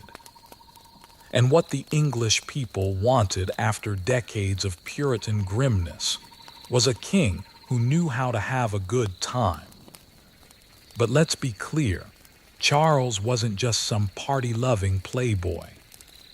He was politically astute. He knew exactly what he was doing. His affairs with multiple women meant that no single mistress could gain the kind of monopoly on power that Diane de Poitiers or Madame de Pompadour had held. He diversified his emotional investments, if you will. Smart, actually. Now, before Charles even set foot back in England as king, he had already begun an affair with a woman who would become his first official mistress, Barbara Palmer, née Villiers. And Barbara was something else entirely. If Diane de Poitiers was the sophisticated mentor and Pompadour was the intellectual companion, Barbara Palmer was pure, unapologetic ambition wrapped in spectacular beauty. Barbara was already married to Roger Palmer, a Catholic royalist who'd supported Charles during the wars, but marriage vows were apparently just suggestions to Barbara. She met Charles in 1660, shortly before his restoration, and within months, she was pregnant with what everyone assumed was the king's child. She gave birth to a daughter in February 1661, 8 months after Charles returned to England. The timing was suggestive. But here's where Barbara's genius shows. She didn't hide. Other mistresses might have tried to be discreet, at least initially. Not Barbara. She demanded recognition. She demanded apartments at Whitehall Palace, and not just any apartments. She wanted rooms that were more lavish than the Queen's. And Charles, completely besotted, gave them to her. When Charles married Catherine of Braganza in 1662, one of his wedding gifts to his new wife was appointing Barbara as her lady of the bedchamber. Yes, you read that right. He made his mistress one of his wife's closest attendants. The audacity is almost breathtaking. Catherine, poor Catherine, initially refused. She was Portuguese, Catholic, raised with strict morals. She thought she could put her foot down. When she saw Barbara's name on the list of her ladies-in-waiting, she crossed it out. Charles insisted. Catherine cried. She had what we might now call a breakdown, literally collapsing when forced to accept Barbara's appointment. But she had no power here. She was a foreign queen in a country that had just restored its monarchy, married to a king who held all the cards. So Barbara became part of Catherine's household. And Catherine had to watch her husband's mistress every single day. And Barbara milked it for everything it was worth. She had at least 5 children that Charles acknowledged as his own, though there was gossip that some might have been fathered by other men. Barbara wasn't exactly faithful to Charles, even while being his mistress. But Charles didn't seem to mind. He created her Duchess of Cleveland, gave her estates, and showered her with money. At her peak, Barbara was one of the wealthiest women in England. But Barbara understood something important.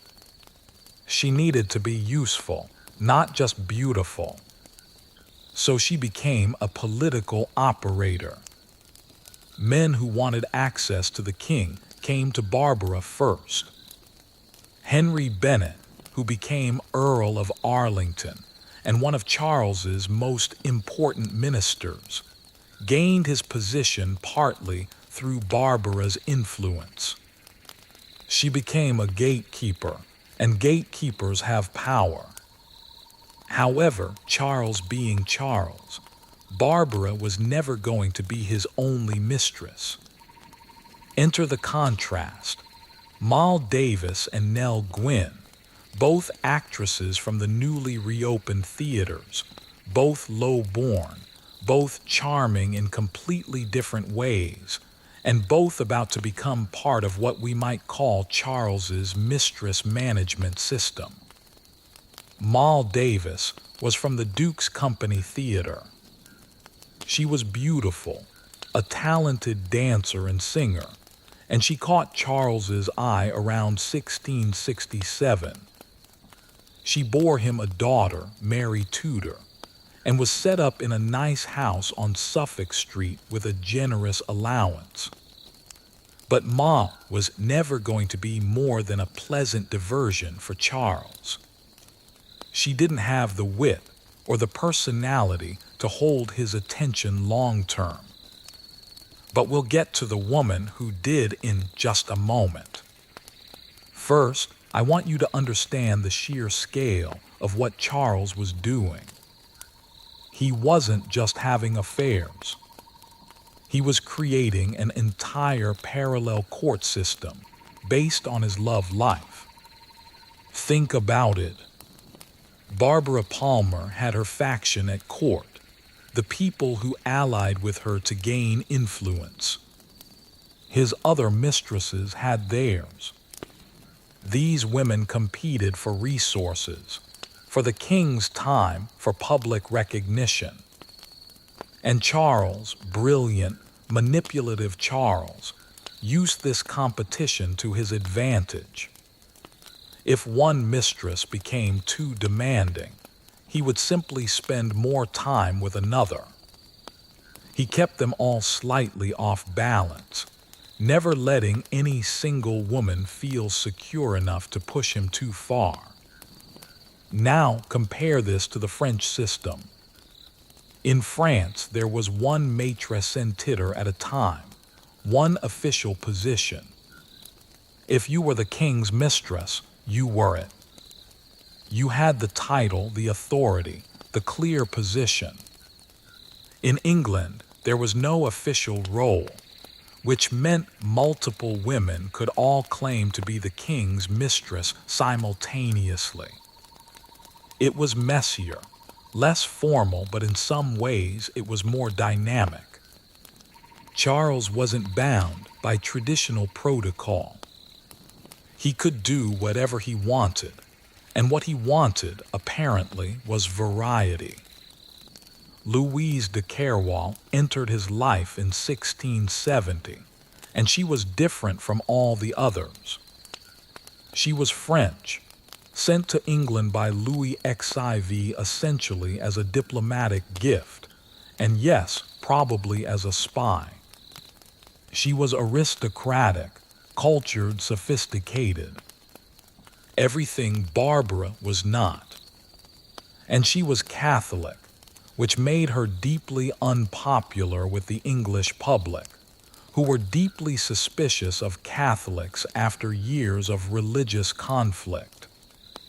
Charles made Louise the Duchess of Portsmouth and gave her lavish apartments, expensive gifts, and political influence. She bore him a son who was created Duke of Richmond. And while Barbara was dominant through sheer force of personality, Louise was subtle.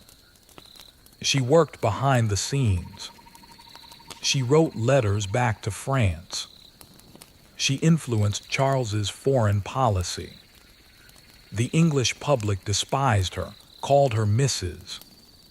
Carwell or Squintabella because she had a slight squint.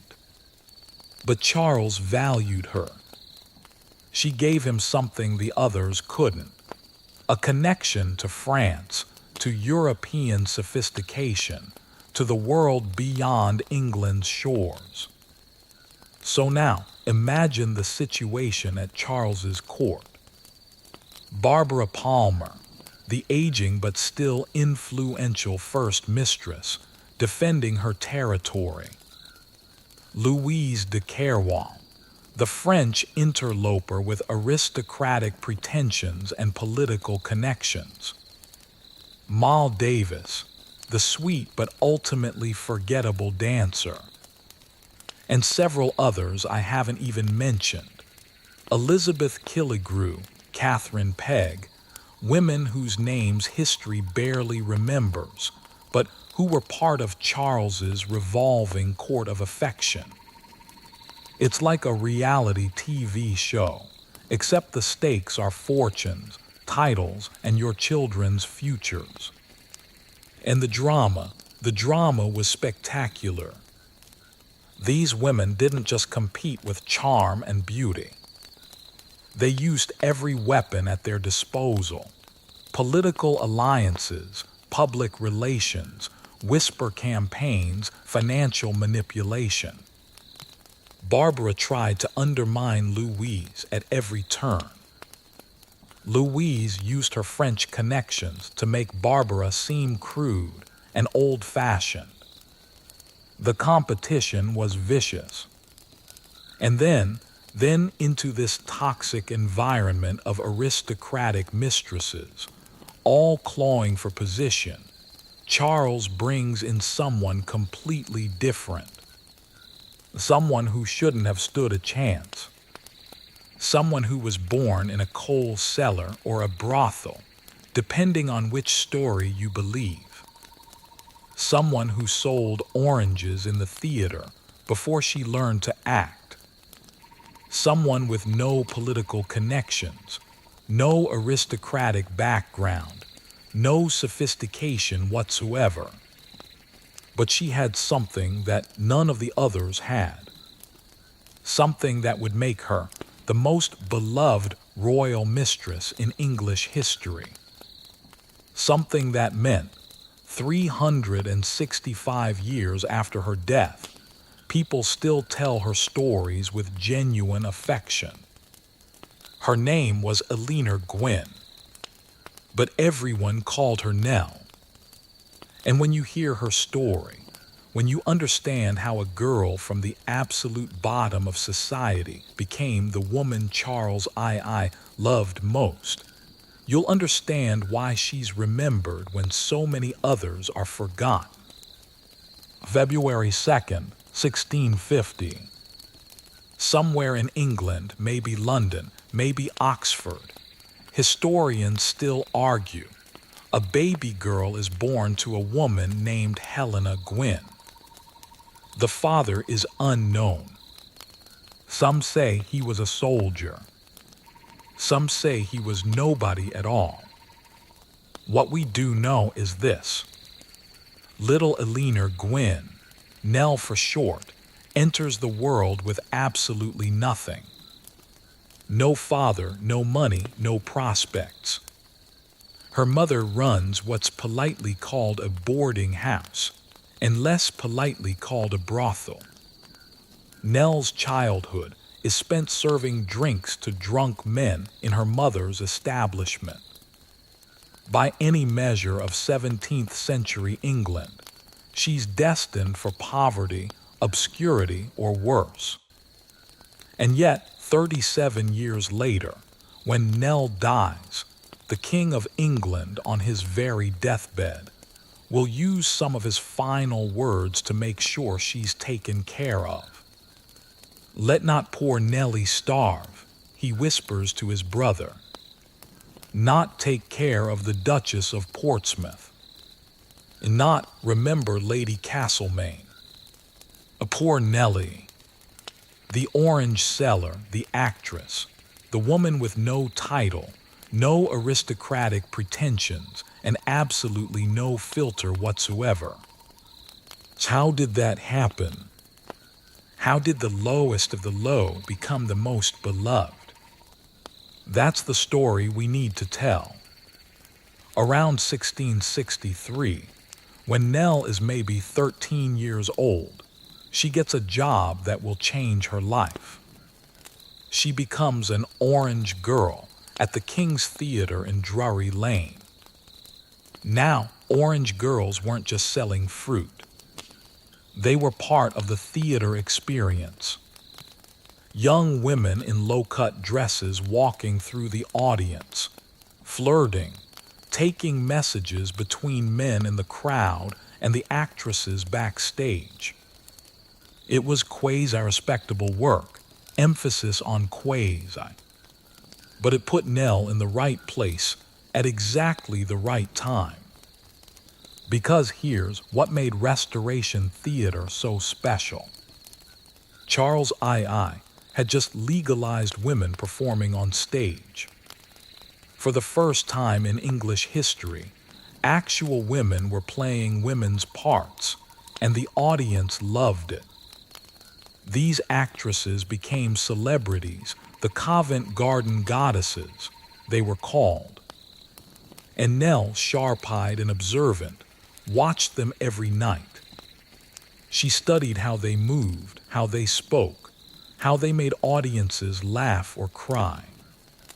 She was getting an education in performance just by being there. The actors noticed her too. How could they not? Nell had something you can't teach. Presence, charisma.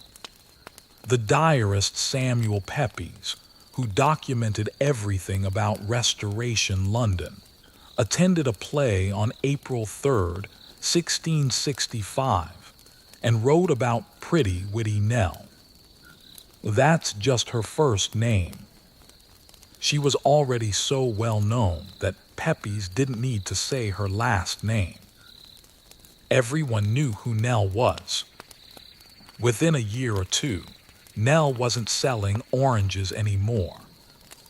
She was on stage, playing opposite Charles Hart, one of the leading actors of the King's Company. And she was good. Really good. She specialized in comedy, playing bold, witty, sexually confident women who said what they thought and didn't apologize, which, not coincidentally, was exactly how Nell was in real life. She wasn't acting, she was just being herself but louder. The playwright John Dryden started writing parts specifically for her. She played Florimel in Secret Love and absolutely stole the show. Pepys saw it and gushed about her performance. By 1668, Nell Gwynn is one of the most famous actresses in London. Everyone wants to see her. Everyone talks about her. And yes, everyone wants to sleep with her. She has affairs with actors. Charles Hart, who trained her, almost certainly. Then Lord Buckhurst, Charles Sackville, a wealthy nobleman who takes her as his mistress briefly before. According to legend, she gets bored and leaves him. Nell was never someone who stayed where she didn't want to be. But these early relationships teach her important lessons about how to navigate the world of wealthy, powerful men. She's learning, always learning. And then around 1668, King Charles II sees her perform. Now, Charles had been attending the theater regularly. He loved it, couldn't get enough of it. But there's something about Nell that captures his attention. Maybe it's her comic timing. Maybe it's the way she delivers a saucy epilogue while wearing men's clothing. She was famous for these cross-dressing performances. Or maybe it's simpler than that. Maybe he just likes the way she makes him laugh. They begin an affair, and Nell becomes pregnant. She gives birth to a son in 1670, Charles Beauclerk, who Charles will later make Duke of St. Albans. She has another son in 1671 named James, though this boy will die young. And here's where Nell's story diverges from all the other mistresses we've talked about. She doesn't accumulate massive wealth. She doesn't demand extravagant titles. She doesn't try to become politically influential. What does she do? She makes Charles laugh. She keeps things light. She's completely, utterly herself, irreverent, bawdy, funny, unpretentious. When Barbara Palmer is scheming and Louise de Kerwal is politicking, Nell is cracking jokes and enjoying life. And Charles, who spends his days managing a fractious parliament, dealing with religious tensions, and navigating complex European politics, finds that refreshing beyond measure. Here's a perfect example of Nell's personality. One day, she's riding through Oxford in her carriage when an angry crowd surrounds her. They think she's Louise de Kerwal, the French Catholic mistress that English Protestants despise. The mood is ugly. The crowd is shouting, threatening. Nell could panic, She could tell her driver to whip the horses and flee. Instead, she sticks her head out the window and yells, "Pray, good people, be civil. I am the Protestant whore." The crowd stops, thinks about it, and then bursts into laughter and cheers. She's acknowledged exactly what she is. The king's mistress, yes, but an English and Protestant one of them. And the crowd loves her for it. That story spread all across London. People retold it in taverns, in markets, on street corners.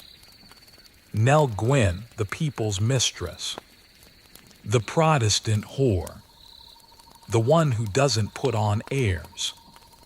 See, Barbara Palmer had demanded respect. Louise de Carwall had pretended to be something she wasn't. But Nell never pretended to be anything other than what she was. A girl from the slums who got lucky and ended up in bed with the king. She didn't try to act noble. She didn't try to seem refined. And the English public, sick of aristocratic pretension, suspicious of foreign influence, absolutely adored her for it. Samuel Pepys wrote that she had a heart-shaped face, hazel eyes, and chestnut brown hair. She was small, slender, shapely. But what really made her attractive was her personality, her humor, her lack of self-consciousness. Charles had mistresses who were more beautiful, more sophisticated, more connected. But none of them made him feel as comfortable as Nell. There's another famous story, possibly apocryphal, but it captures her spirit perfectly. Charles hasn't officially given Nell's first son a title yet. Nell is playing with the boy one day when Charles visits. She calls out loudly, "Come here, you little bastard." Charles, shocked, asks what she's doing. Nell replies sweetly, "Your Majesty has given me no other name to call him." Charles gets the message. Shortly after, the boy is created Duke of St. Albans. Nell had made her point with her characteristic bluntness. But here's what's interesting.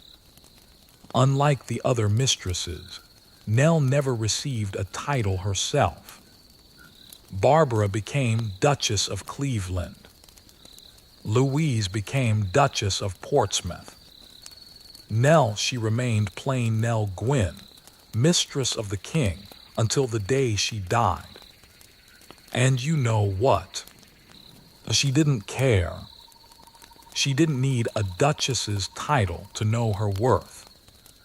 She had something more valuable, genuine affection from both Charles and the English people. She was also, by all accounts, genuinely loyal to Charles in a way the others weren't. Barbara had affairs with other men throughout her relationship with Charles. Louise was constantly playing both sides, serving French interests. But Nell, once she was with Charles, she was with Charles. Contemporary accounts suggest she remained faithful to him from the start of their relationship, until his death. Not because she had to. She could have taken other lovers if she'd wanted, but because she genuinely cared for him. And Charles knew it. That's why when he's dying in February 1685, dying of a stroke at age 54, one of his last coherent thoughts is of Nell. Let not poor Nellie starve.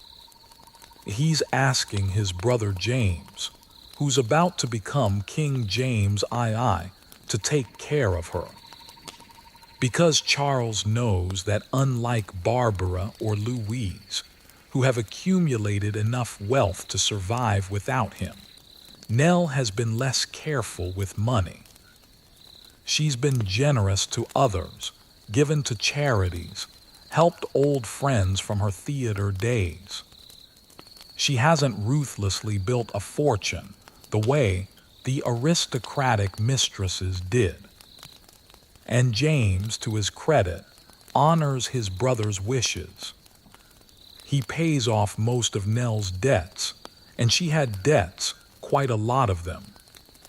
He gives her an annual pension of £1,500, which is substantial.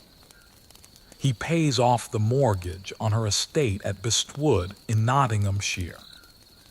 He makes sure she's comfortable, but Nell doesn't have long to enjoy it. In March 1687, just 2 years after Charles's death, she suffers a stroke. Then another. By November, she's dead at age 37. The girl from the brothel, the Orange. Seller, the actress, the king's beloved mistress, gone. She's buried at St. Martin-in-the-Fields Church in London, and her will shows something beautiful about her character. She leaves £100 to be distributed to the poor and money to release imprisoned debtors from jail every Christmas. Even in death, she's thinking about people like her, people at the bottom, people who need help. Think about what that means. Nell Gwynn rose from absolute poverty to sleeping with the King of England, and she never forgot where she came from. She never pretended to be better than the people she grew up with. She used her position to help others when she could, and she stayed genuine, stayed herself, stayed pretty, witty Nell until the very end. That's why, 365 years after her death, we still tell her story with affection. Not because she was the most powerful mistress. She wasn't. Not because she was the wealthiest. She wasn't that either. But because she was real. Because she represented something that people then, and now, find appealing. The idea that you don't have to change who you are to be loved. That authenticity matters more than pretension. That humor and kindness and loyalty are worth more than titles and estates. And here's the fascinating thing. Nell's success exposes something important about the entire royal mistress system. All these other women, Diane, Pompadour, Barbara, Louise, they were playing complex games, adopting sophisticated strategies, building elaborate power structures. And then Nell just walks in, completely unsophisticated, and succeeds by just being herself. It suggests that maybe all that strategy wasn't as necessary as everyone thought. Maybe what these kings really wanted, underneath everything else, was just someone genuine to talk to. But not every mistress could afford to be genuine. Not everyone had Nell's natural charisma or her ability to charm without even trying. For most of these women, survival meant strategy. It meant rivalry. It meant viewing every other woman as a potential threat.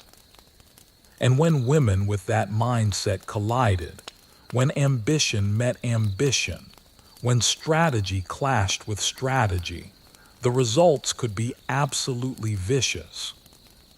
You know what's fascinating about human nature? Put two people in a room with unlimited resources, and they'll probably get along just fine. But tell them that only one of them can have the king's attention, that only one will get the best apartments, that only one will influence the future, and suddenly they become mortal enemies.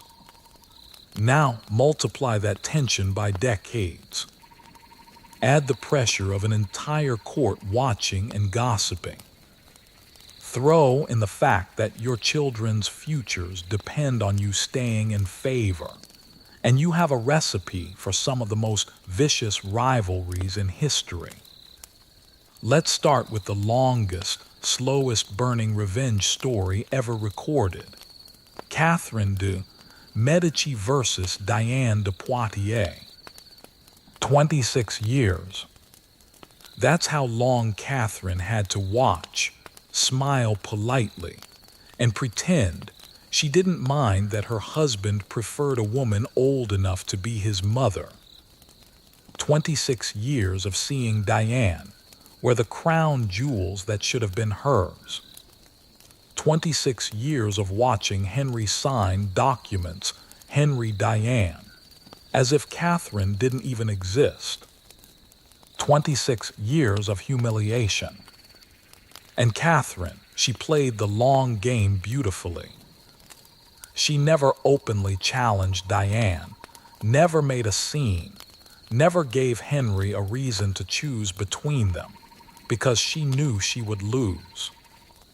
Instead, she waited. She had 10 children, securing the succession. She built relationships with courtiers who might be useful later.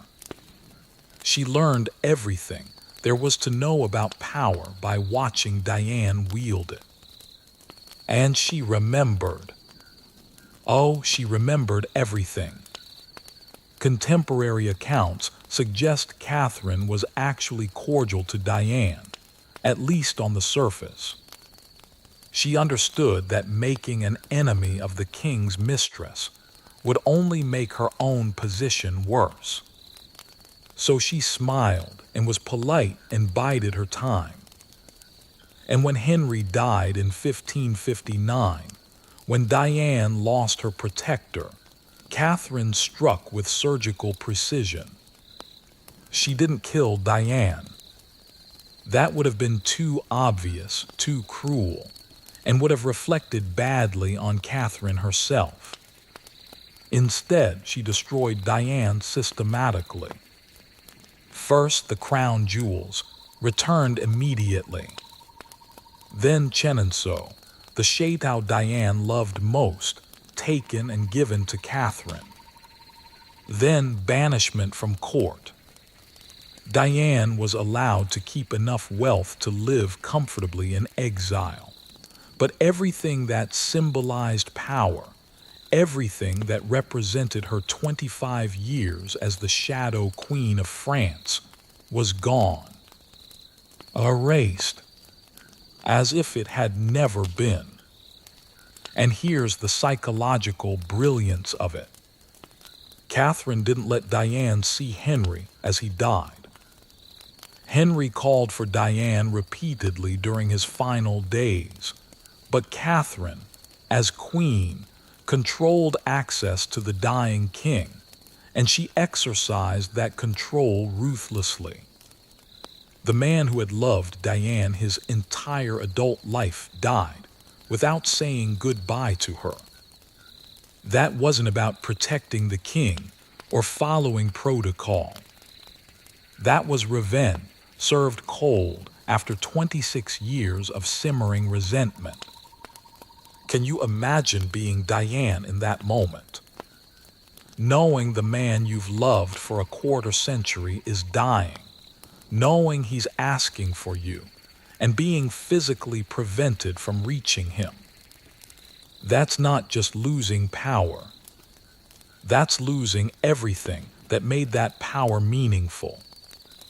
And Catherine knew exactly what she was doing. Now, let's shift to a completely different kind of rivalry. Faster, messier, more chaotic. Barbara Palmer versus literally everyone at Charles II's court. Because Barbara didn't do subtle. She didn't do patient. She fought dirty, fought loud and fought constantly. When Charles started paying attention to Nell Gwyn in the late 1660s, Barbara saw a threat. Now you might think, why would a duchess care about an actress? They're in completely different social classes. But that's exactly why Barbara cared. If Charles could be satisfied by a low-born actress with no political connections and no expensive tastes, what did he need Barbara for? Nell represented an existential threat to Barbara's entire business model. So Barbara tried to undermine Nell at every opportunity. She spread rumors. She mocked Nell's low birth at court gatherings. She tried to position Nell as a temporary amusement while she, Barbara, was the serious relationship. But here's the problem. Nell was better at this game than Barbara expected. Because Nell didn't fight back directly. She just kept being herself, funny, genuine, unpretentious, and let the contrast speak for itself. When Barbara seemed bitter and grasping, Nell seemed easygoing and fun. Charles noticed. But Barbara's real nemesis wasn't Nell. It was Louise de Kerwal, who arrived in 1670 and represented everything Barbara wasn't. Louise was French, aristocratic, sophisticated, younger, and most importantly, she had the backing of Louis XIV of France. This wasn't just a romantic rivalry. This was geopolitics playing out in Charles's bedroom. Louise and Barbara hated each other with a passion that scandalized even the scandal-loving Restoration Court. They fought over apartments, who got better rooms, who lived closer to the king. They competed for gifts, who received more valuable jewels, more lucrative estates. They battled for influence, whose advice would Charles follow, whose friends would get appointments. Contemporary pamphlets and poems document their battles in excruciating detail. One satirical dialogue imagines them arguing, with Barbara calling Louise a French spy and Louise calling Barbara a used-up old hag. These weren't private feuds. These were public spectacles. Londoners bought pamphlets about their rivalry, the way people today follow celebrity feuds on social media. This was a 17th century version of Twitter beef. And here's where it gets deliciously petty. These women would sabotage each other in small, cruel ways.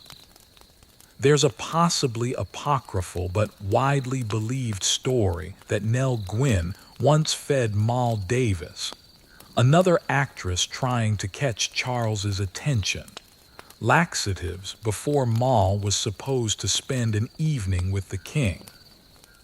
Imagine planning your big romantic night with royalty and instead spending it locked in the bathroom.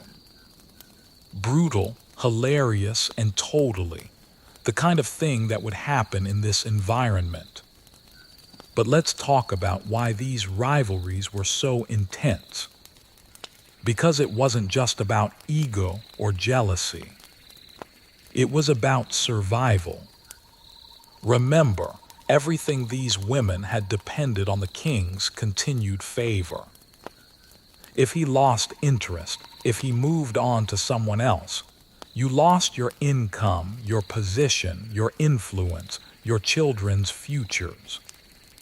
You couldn't just fade gracefully into the background and start a new career.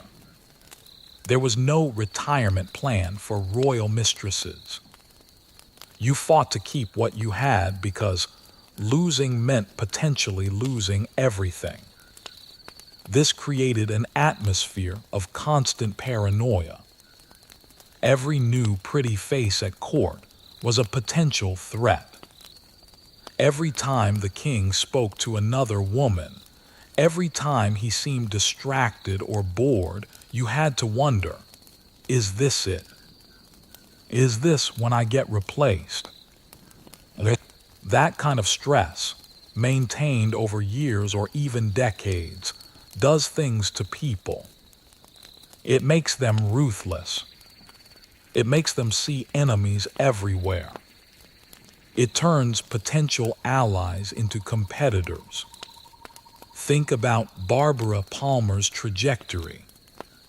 She was Charles's first great love, the woman who dominated his early reign. She had 5 children by him, probably. Some historians doubt the paternity of all of them. She was made Duchess of Cleveland. She had wealth beyond imagination. And still, by the 1670s, she's fighting desperately to maintain her relevance as younger mistresses arrive. The fear of obsolescence drove her to increasingly desperate behaviors, demanding more money, threatening to publish Charles's love letters, making scenes at court. And you know what's interesting? The women who lasted longest were the ones who adapted. Pompadour transitioned from lover to confidant and maintained her position for 20 years. Diane evolved from mentor mistress to indispensable advisor. Even Louise de Kerwal, after Charles's death, managed to maintain good relationships with his successors and died comfortably. But Barbara burned so many bridges in her desperate attempts to stay relevant that when Charles died, she was left with wealth but no real allies. She lived another 24 years, but spent them embroiled in lawsuits and scandals. Here's another layer to these rivalries. They often had political dimensions that went beyond personal animosity. When Louise de Kerwal and Barbara Palmer fought, they weren't just fighting over a man. They were proxies for larger conflicts. France versus England, Catholic versus Protestant, aristocratic traditionalism versus new money. People at court chose sides, not just based on who they liked personally, but based on whose political agenda aligned with their own interests. This is something we see throughout history, isn't it? Personal conflicts that are really about larger structural issues. Catherine de Medici versus Diane de Poitiers wasn't just about jealousy. It was about legitimacy, about whether royal power should acknowledge and formalize extramarital relationships or just pretend they don't exist. Barbara versus Louise wasn't just about who Charles preferred. It was about England's relationship with France, about religious tolerance, about the future direction of the monarchy. And the courtiers, they were making calculations constantly. Do I curry favor with the mistress who seems ascendant now, or the one who might last longer? Do I bet on youth and beauty, or on experience and political acumen? Do I stay loyal to the fading star because loyalty matters? Or do I jump ship to the rising one because survival matters more? These weren't abstract questions. Your family's fortune, your children's marriages, your own position, all could depend on backing the right mistress. Let me paint you a picture of how this played out practically. Let's say you're an ambitious young courtier in Charles II's England. In 1675, you need a favor. Maybe you want a military commission or a lucrative government position. You can't just ask the king directly. You're not important enough for a royal audience. So you need an intermediary. But which mistress do you approach? Barbara Palmer is still around, but clearly losing ground. If you tie yourself to her and she falls completely out of favor, you're tainted by association. Louise de Kerwal is powerful and has French backing, but she's also unpopular with English nationalists. If you're seen as her creature, you might gain her support but lose public respect. Nell Gwyn is beloved but has no political ambitions and therefore can't really help you beyond making the king laugh. Which do you choose? There's no clear right answer, and whichever choice you make, you've made enemies of the others. This is the world these women navigated daily. Every conversation was a potential trap. Every alliance was temporary. Every friend might become an enemy if interest shifted. It's exhausting just thinking about it. And yet, some women thrived in this environment. The ones who were strategic enough to build networks, ruthless enough to eliminate threats, and adaptable enough to change tactics when circumstances shifted. But here's what often gets lost in all the drama of rivalries and intrigue. While these women were fighting each other, they were also doing something remarkable. They were exercising real political power in a world that gave women almost no official authority. Yes, they did it through men. Yes, the methods were sometimes unsavory. But they were shaping policy, influencing appointments, directing resources, and affecting the course of their nations. The rivalries were vicious, but they were rivalries between power brokers, not between decorative ornaments. And that's what we need to explore next. Just how far that power actually reached. Because these women weren't just whispering sweet nothings in royal ears. They were making decisions that affected wars, economies, and the fates of millions of people who never even knew their names. There's a phrase that gets used a lot when talking about powerful women throughout history: pillow talk. It sounds frivolous, doesn't it? Almost dismissive. Like these women were just chatting idly after sex, maybe mentioning a name here or there, nothing serious. But let me tell you what pillow talk actually meant in practice. It meant the difference between war and peace. It meant generals getting promoted or fired. It meant policies that affected millions of lives. Pillow talk wasn't gossip. It was statecraft, conducted in the most intimate setting imaginable. Let's start with something concrete. The year is 1558. King Henry II of France needs to make a decision about who should command his armies in the ongoing wars with Spain and the Holy Roman Empire. This isn't a small decision. The wrong general could lose battles, lose territory, lose France's position as a European power. Henry has several candidates, each backed by different noble families, each with their own political agendas. Who does Henry consult?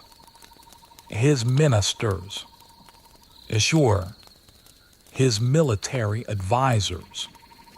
Of course.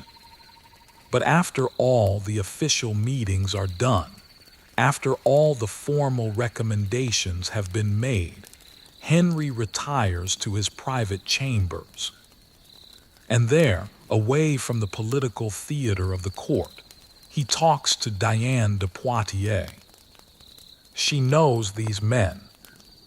She's spoken with them, assessed them, understood their strengths and weaknesses. She's also politically astute enough to understand the implications of each choice, which noble families will be pleased, which will feel slighted, how the balance of power at court will shift. Contemporary ambassadors documented this. The Venetian ambassador to France wrote dispatches back to Venice describing how decisions made in official council meetings during the day would sometimes be reversed after Henry spent the evening with Diane. She was, in effect, functioning as an unofficial chief advisor. She didn't command armies or sign treaties, but she influenced the man who did. And in a monarchy, that's the same thing. Now, here's what makes this so powerful and so problematic at the same time. Diane had influence without accountability. If a minister makes a bad decision, he can be dismissed, impeached, held responsible. But Diane, she held no official position. She couldn't be removed through any formal process. Her power existed in the shadows, which made it both more flexible and more dangerous.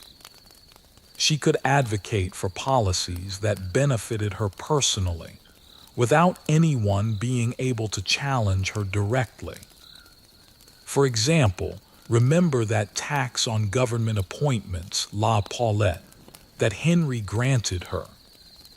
Every time someone got appointed to a position in the military, the church, or the civil service, Diane got paid. This meant Diane had a direct financial interest in who got appointed. And she had daily access to the man making those appointments. Can you see the conflict of interest? She wasn't just advising on who should get positions. She was profiting from those positions being filled.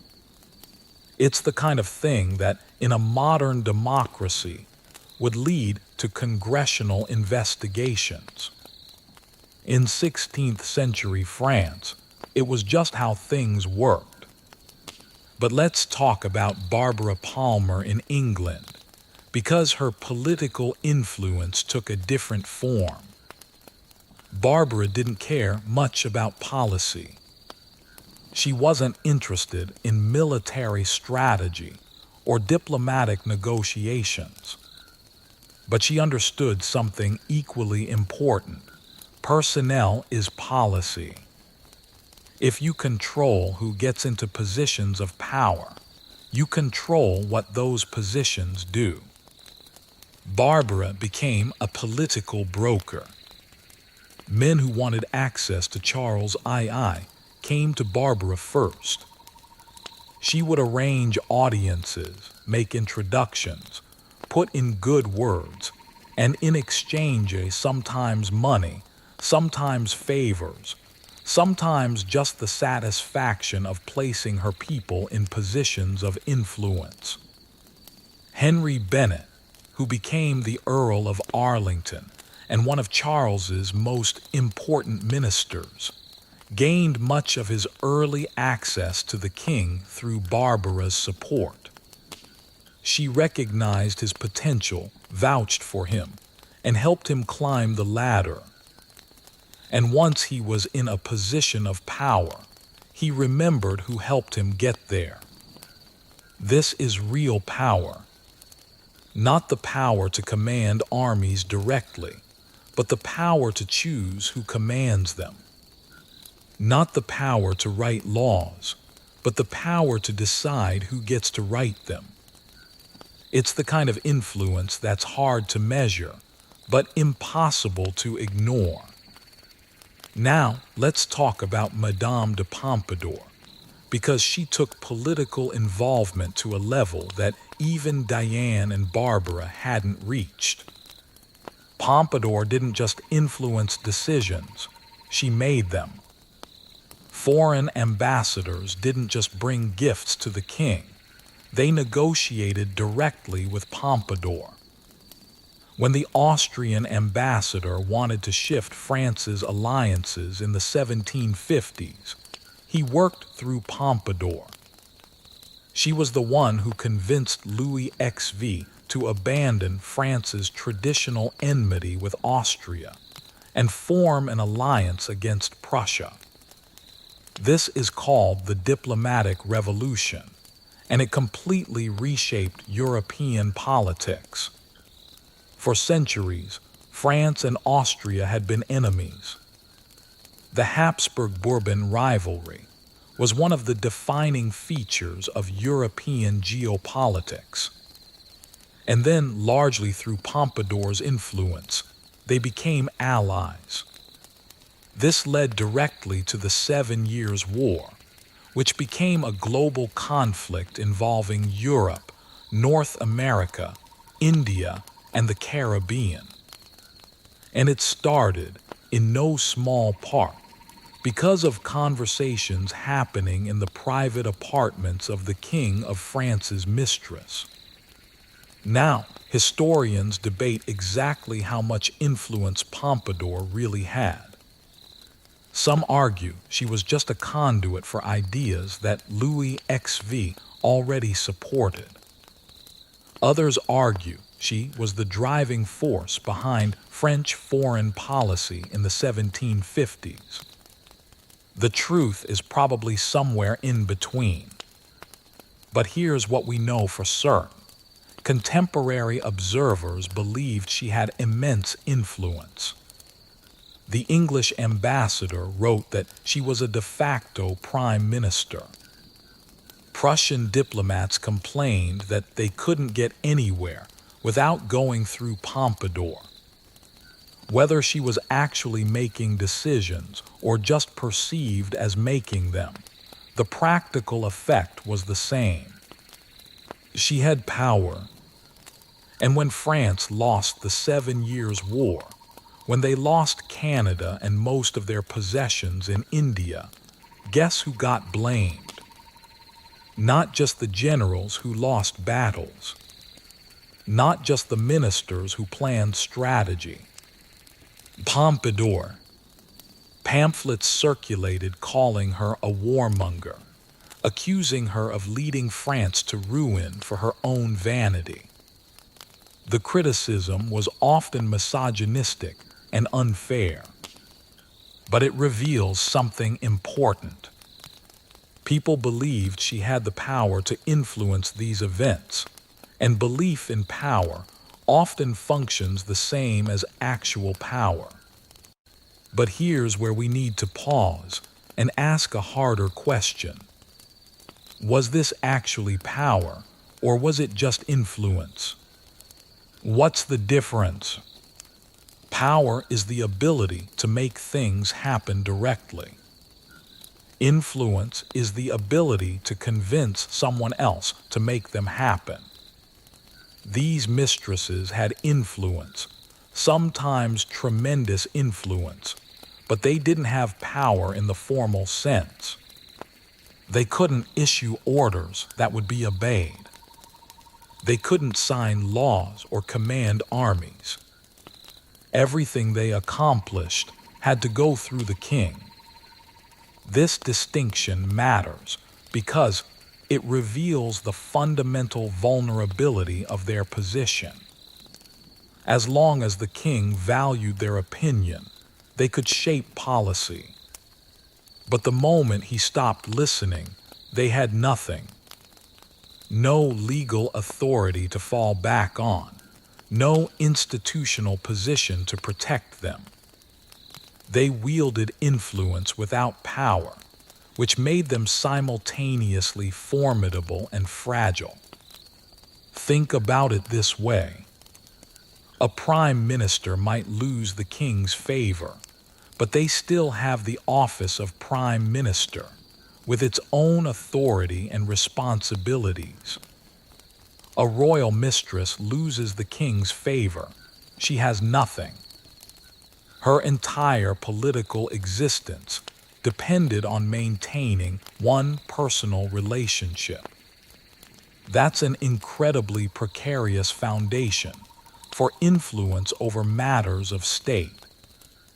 And yet, despite this vulnerability, or maybe because of it, these women became extraordinarily skilled at reading people, at understanding motivations, at anticipating how decisions would play out. They had to be. They didn't have institutional support or formal training. They couldn't fall back on bureaucratic procedures or official hierarchies. They had to rely entirely on their own judgment, their own political instincts, their own ability to navigate complex human relationships. In some ways, this made them better at certain kinds of political work than the official ministers. Ministers were constrained by protocol, by formal procedures, by the need to maintain their official dignity. Mistresses could have informal conversations. They could test ideas without commitment. They could speak candidly in ways that ministers communicating through official channels could not. The king could say things to his mistress that he'd never say in a council meeting. Doubts, fears, half-formed ideas that needed to be worked through before they became policy. Let me give you a specific example of how this worked. In 1757, France is doing badly in the 7 Years' War. Louis XVI is depressed, uncertain, questioning his own judgment. His ministers are telling him what they think he wants to hear, giving him carefully calibrated advice designed to protect their own positions. But Pompadour, she can tell him the truth. She can say, "This general is incompetent. This strategy isn't working. You need to make changes." She can say it privately, without making him lose face publicly. And because she has no official position to protect, no political constituency to satisfy, her advice can be more direct, more honest. Does this mean her advice was always good? No. She was human. She made mistakes. She sometimes pursued her own interests. But the point is, she could function as a kind of unofficial advisor in ways that complemented the official political system. She filled gaps that formal institutions couldn't address. Now, was this a good system? That's a different question. From a modern perspective, it's clearly problematic. Unelected, unaccountable individuals shouldn't have this kind of influence over state policy. We've developed democratic institutions specifically to prevent this kind of informal power from corrupting governance. But in an absolute monarchy, where the king's personal judgment was the ultimate authority anyway, having a trusted confidant who could speak honestly might have actually improved decision-making. Here's another dimension of their political power that often gets overlooked: patronage. These women controlled access to enormous resources, money, positions, opportunities, and they used this control to build networks of loyalty. Diane de Poitiers supported artists like Philibert de Elorme and poets like Ronsard. Pompadour patronized Voltaire and the encyclopedists. Barbara Palmer helped place her relatives in lucrative positions. This wasn't just cultural philanthropy. This was political strategy. When you support someone's career, they remember. When you commission someone's work, you create a relationship. When you help someone achieve their ambitions, you earn their loyalty.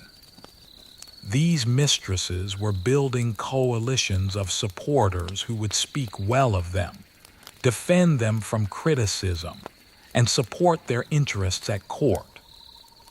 It's the same kind of network building that successful politicians do today, just operating through different channels. And sometimes their influence extended beyond their own countries. Louise de Kerwal wasn't just Charles II's mistress. She was a French agent. Louis XIV sent her to England specifically to influence Charles's foreign policy toward a pro-French stance. She reported back to France regularly. She advocated for policies that benefited Louis XIV. She was conducting espionage under the cover of a romantic relationship. And Charles knew it. Everyone knew it. And yet, Louise remained influential for years because Charles valued what she brought to the relationship, even knowing she was serving French interests. Think about what that means. A king was willing to keep a mistress who was literally spying for a foreign power because the personal and political benefits of the relationship outweighed the security risks. That's a calculation that seems almost impossible to imagine today. But in the 17th century, personal relationships between monarchs and their courts operated by different rules.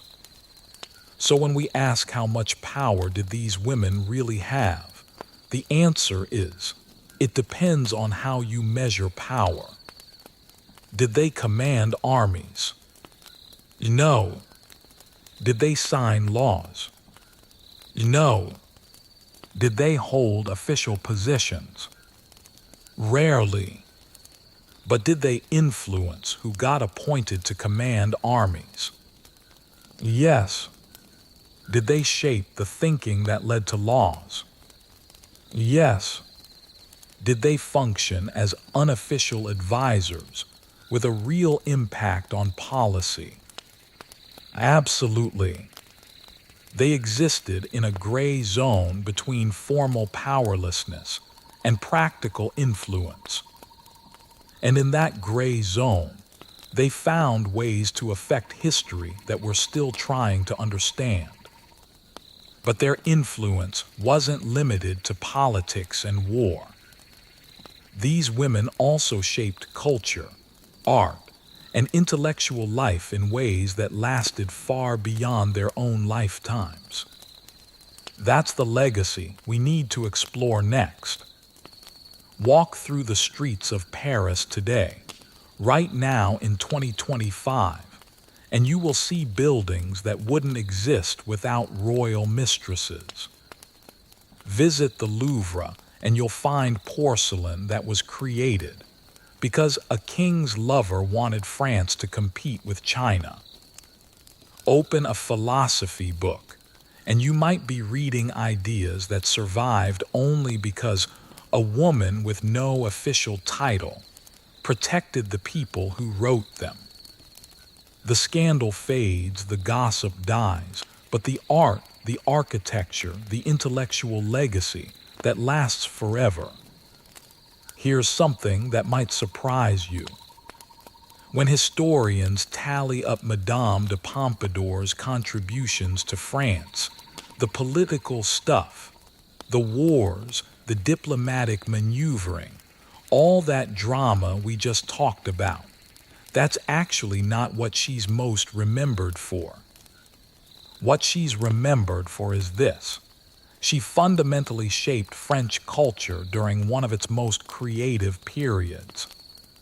The art, architecture, and intellectual life of mid-18th century France bear her fingerprints everywhere. Let's start with something concrete you can still see today. The Place de la Concorde in the heart of Paris, one of the most famous public squares in the world, where the guillotine stood during the Revolution, where the Luxor obelisk now rises. That was originally called the Place Louis XV, and Pompadour was instrumental in its creation. She worked with her brother, the Marquis de Marigny, whom she had gotten appointed as director of royal buildings, naturally. And together with the king, they planned this massive public space designed to celebrate the monarchy. But it wasn't just about ego or propaganda. Pompadour understood something that forward-thinking leaders understand.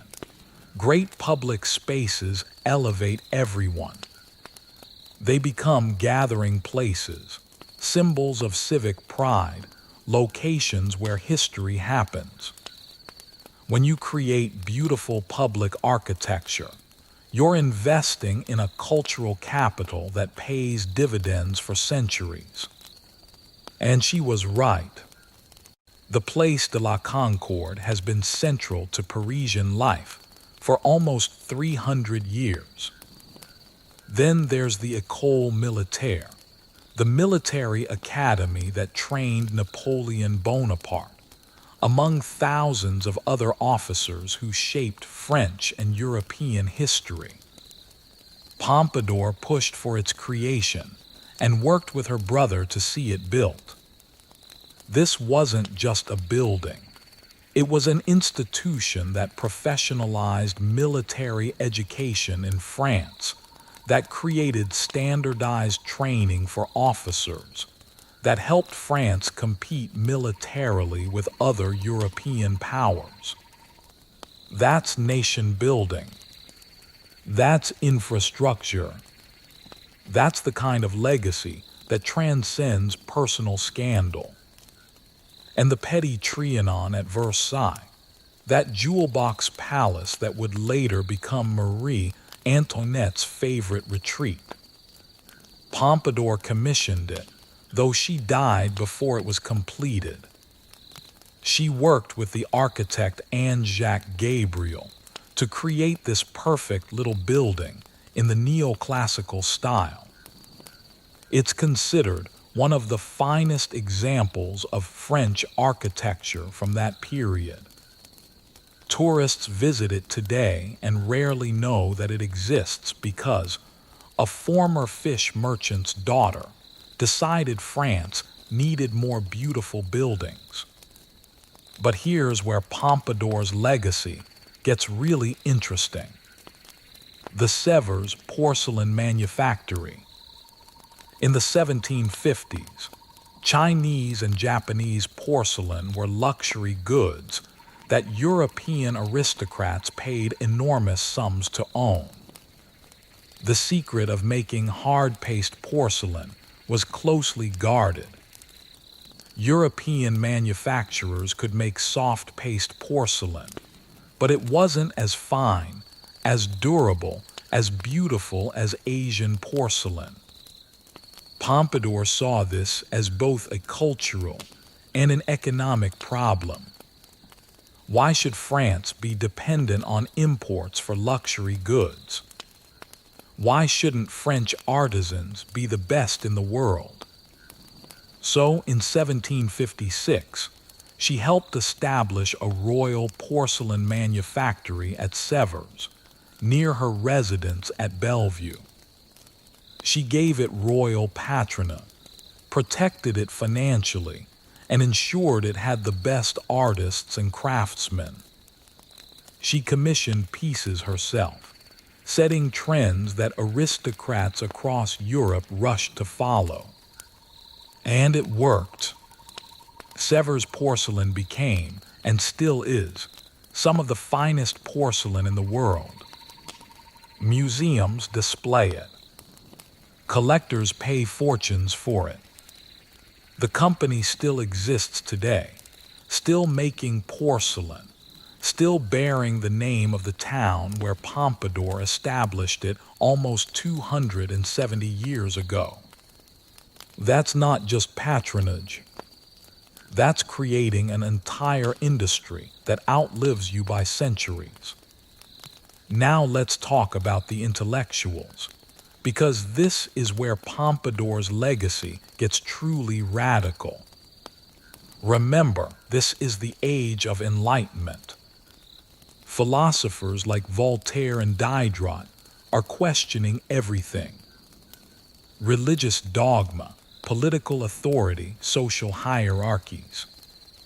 They're writing things that challenge the very basis of the old order.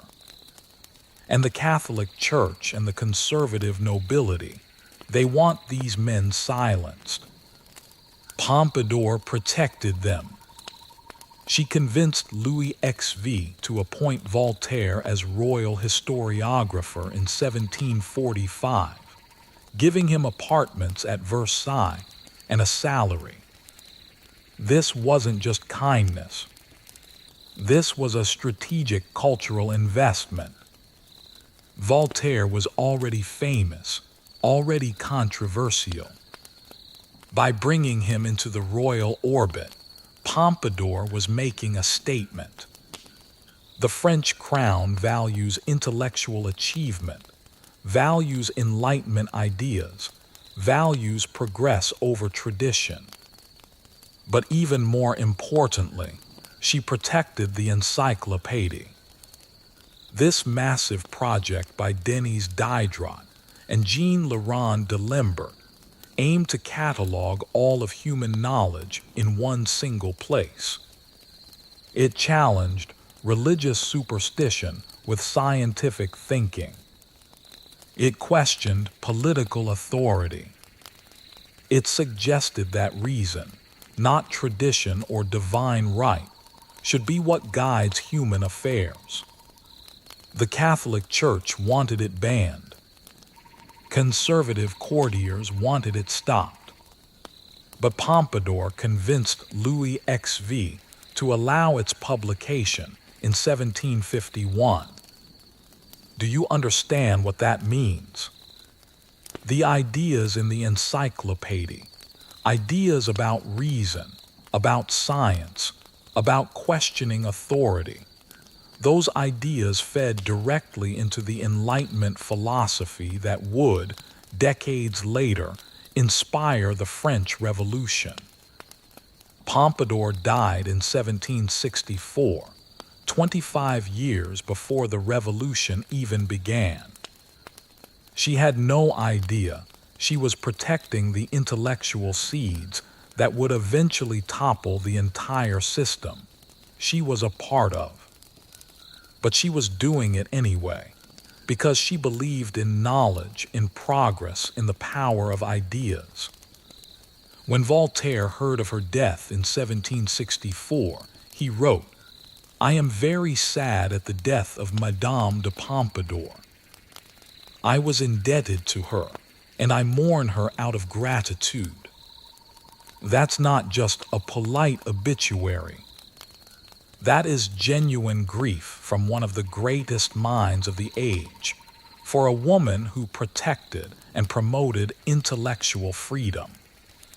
Now let's shift to Diane de Poitiers, because her cultural legacy is different, but it's equally impressive. Diane was a patron of the French Renaissance.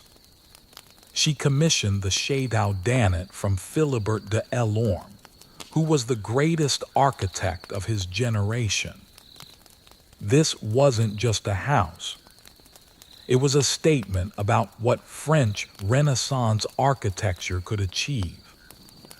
De Elorme incorporated classical Roman elements, mathematical proportions, innovative engineering.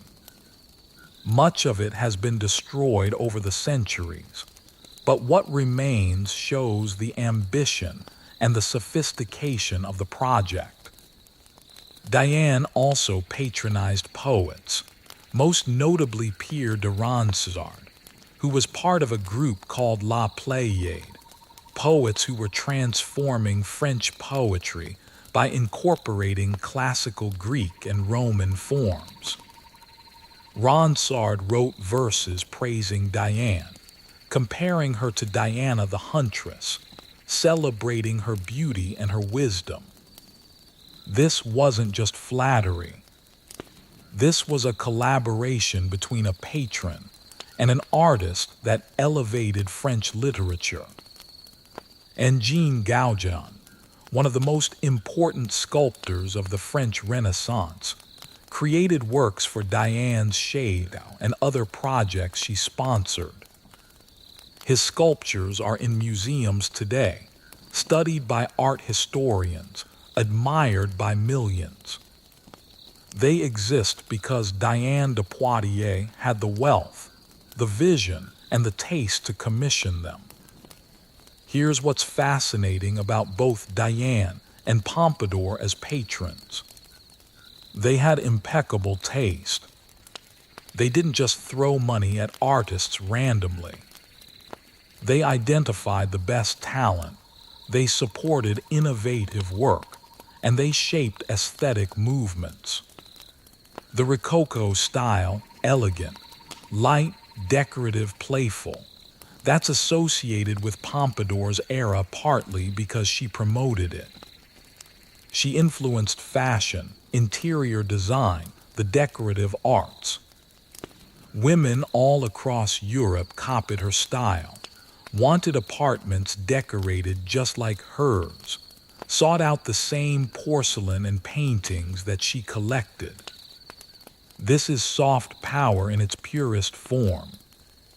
Not commanding armies, not writing laws, but shaping what people think is beautiful, what they aspire to own, how they imagine refinement and sophistication.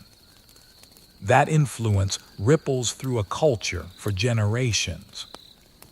Even Nell Gwyn, who had no pretensions to high culture, left a cultural legacy. She helped legitimize actresses as a profession in England. Before women could perform on stage legally, acting was seen as a disreputable job for women.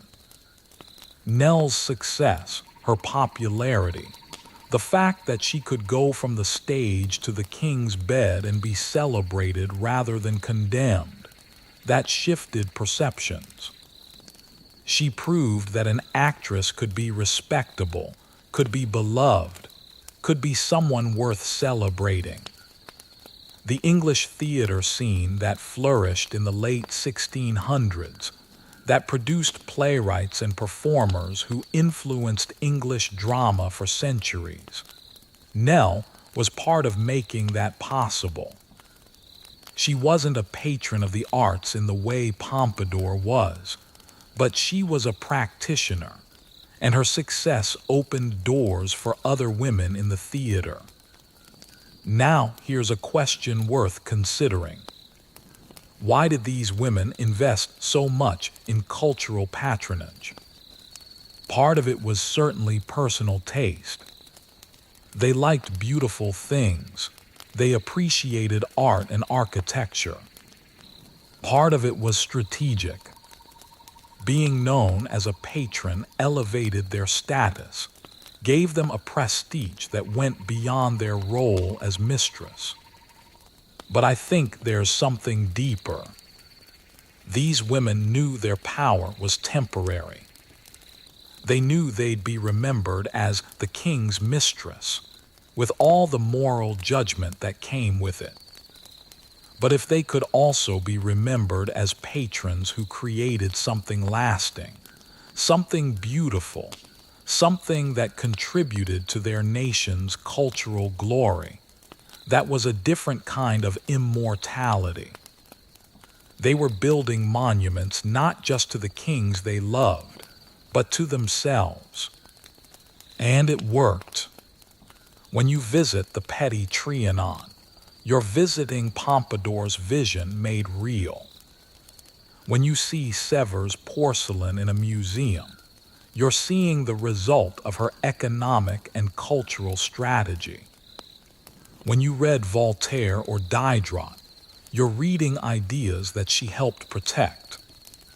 The scandal of her relationship with Louis XV, that's historical gossip. But her cultural contributions, that's history itself. This matters because it changes how we evaluate these women. If we only see them as the sexual partners of powerful men, we miss most of the story. They were cultural architects, institution builders, taste makers who shaped their societies in ways that lasted long after the kings they slept with were dead and forgotten.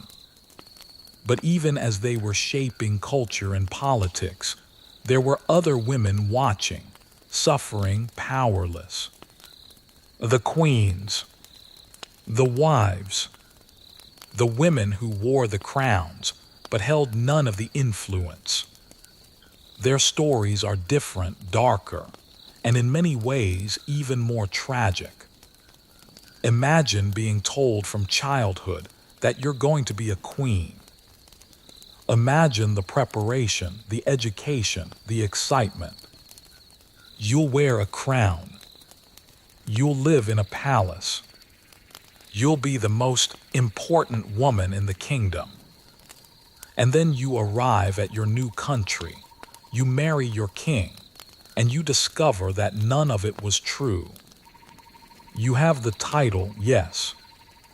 You wear the crown at ceremonies. But the real queen, the woman who shares the king's bed, his secrets, his heart, that's someone else. And there is absolutely nothing you can do about it. This is the story history doesn't like to tell. We talk about the glamorous mistresses, the powerful women who shaped nations. But what about the women who were pushed aside? The wives who had to smile and pretend that they didn't notice. The queens who learned that their most important job, being the king's companion, had been outsourced to someone else. Let's start with Catherine de' Medici. Because her suffering was both the longest and, in some ways, the most psychologically complex.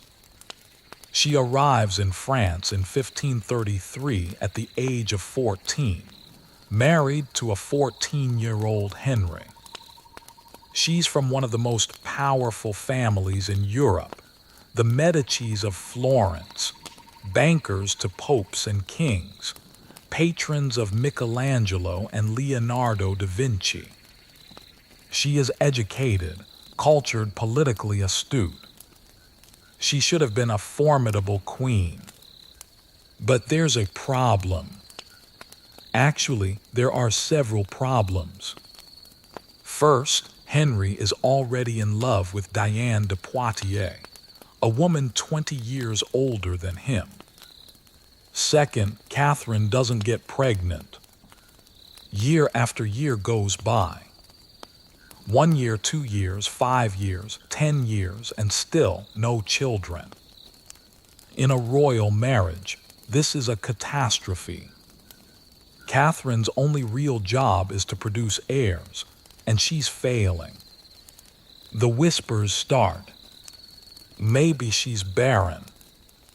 Maybe the marriage should be annulled.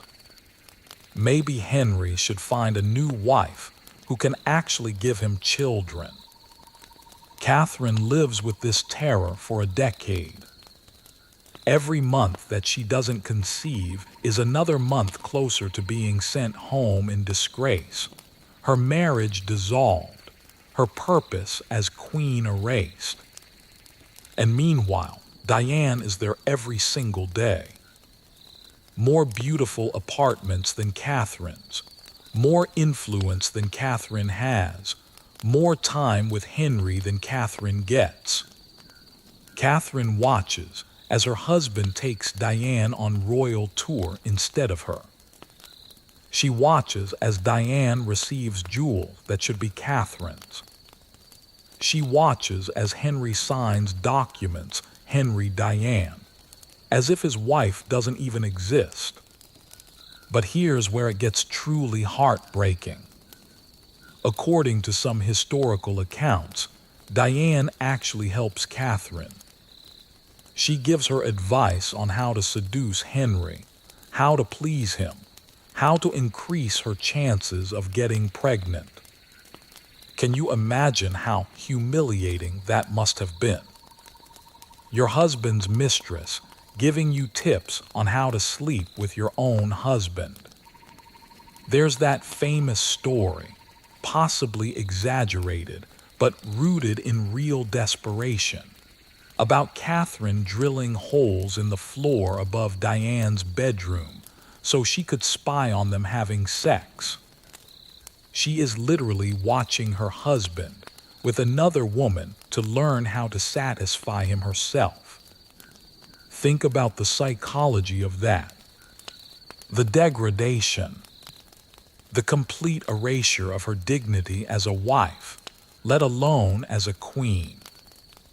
And then finally, in 1543, Catherine gets pregnant. In 1544, she gives birth to a son, Francis. The pressure releases. She's proven she can bear children. Over the next 11 years, she has 9 more children, almost constantly pregnant throughout the 1540s and 1550s. She has done her duty. She has secured the succession. Surely now Henry will value her more, right? No. Even after giving him 10 children, even after proving her fertility beyond any doubt, Henry still prefers Diane. Catherine has done literally everything expected of her as a queen, produced multiple heirs, managed the household, behaved with dignity, and it doesn't matter. She is still second best in her own marriage. For 26 years, Catherine lives in this shadow. 26 years of watching another woman occupy the place that should be hers. 26 years of swallowing her pride, maintaining her composure and waiting. Just waiting.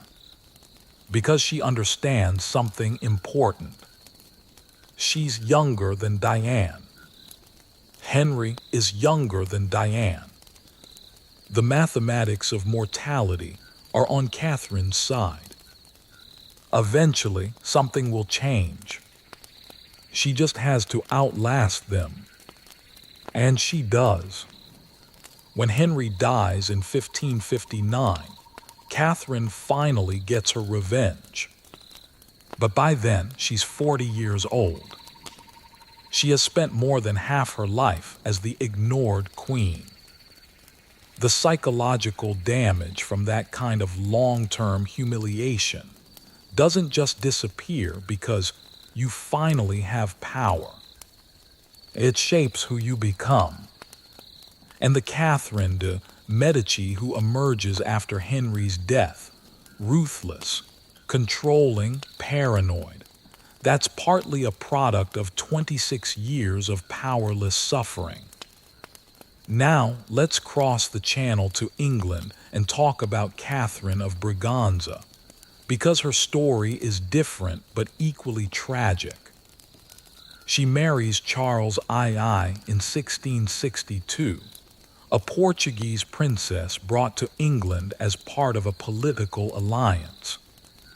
She brings a massive dowry, money, territories, trading rights that help England's economy. She's Catholic, which is politically complicated in Protestant England, but she's also reportedly kind, gentle, and genuinely fond of Charles. And Charles, he's already involved with Barbara Palmer, and within months of his marriage, he is also sleeping with other women.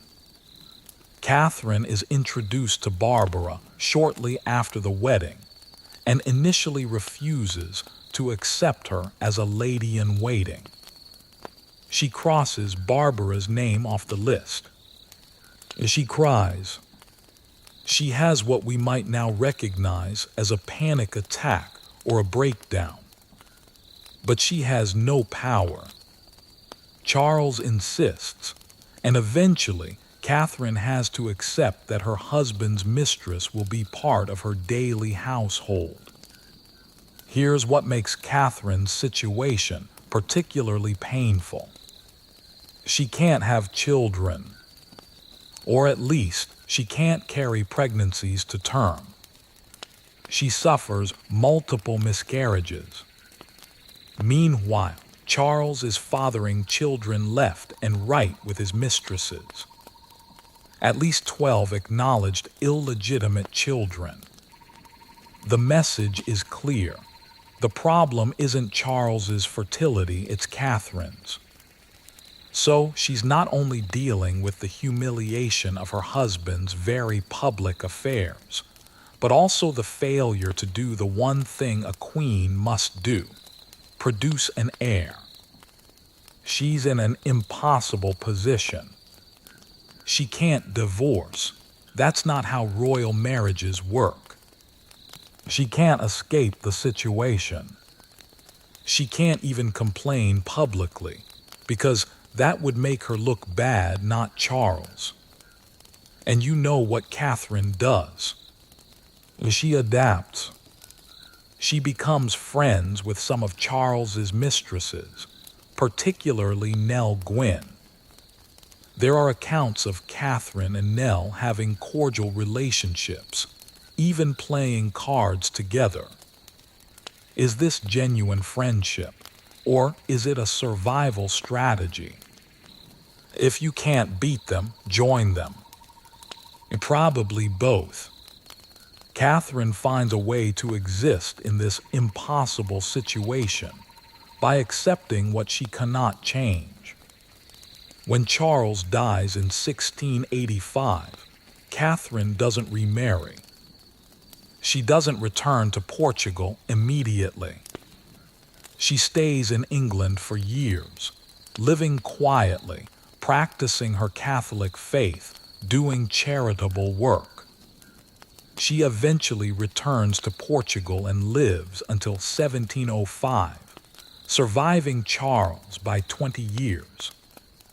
But she never has children.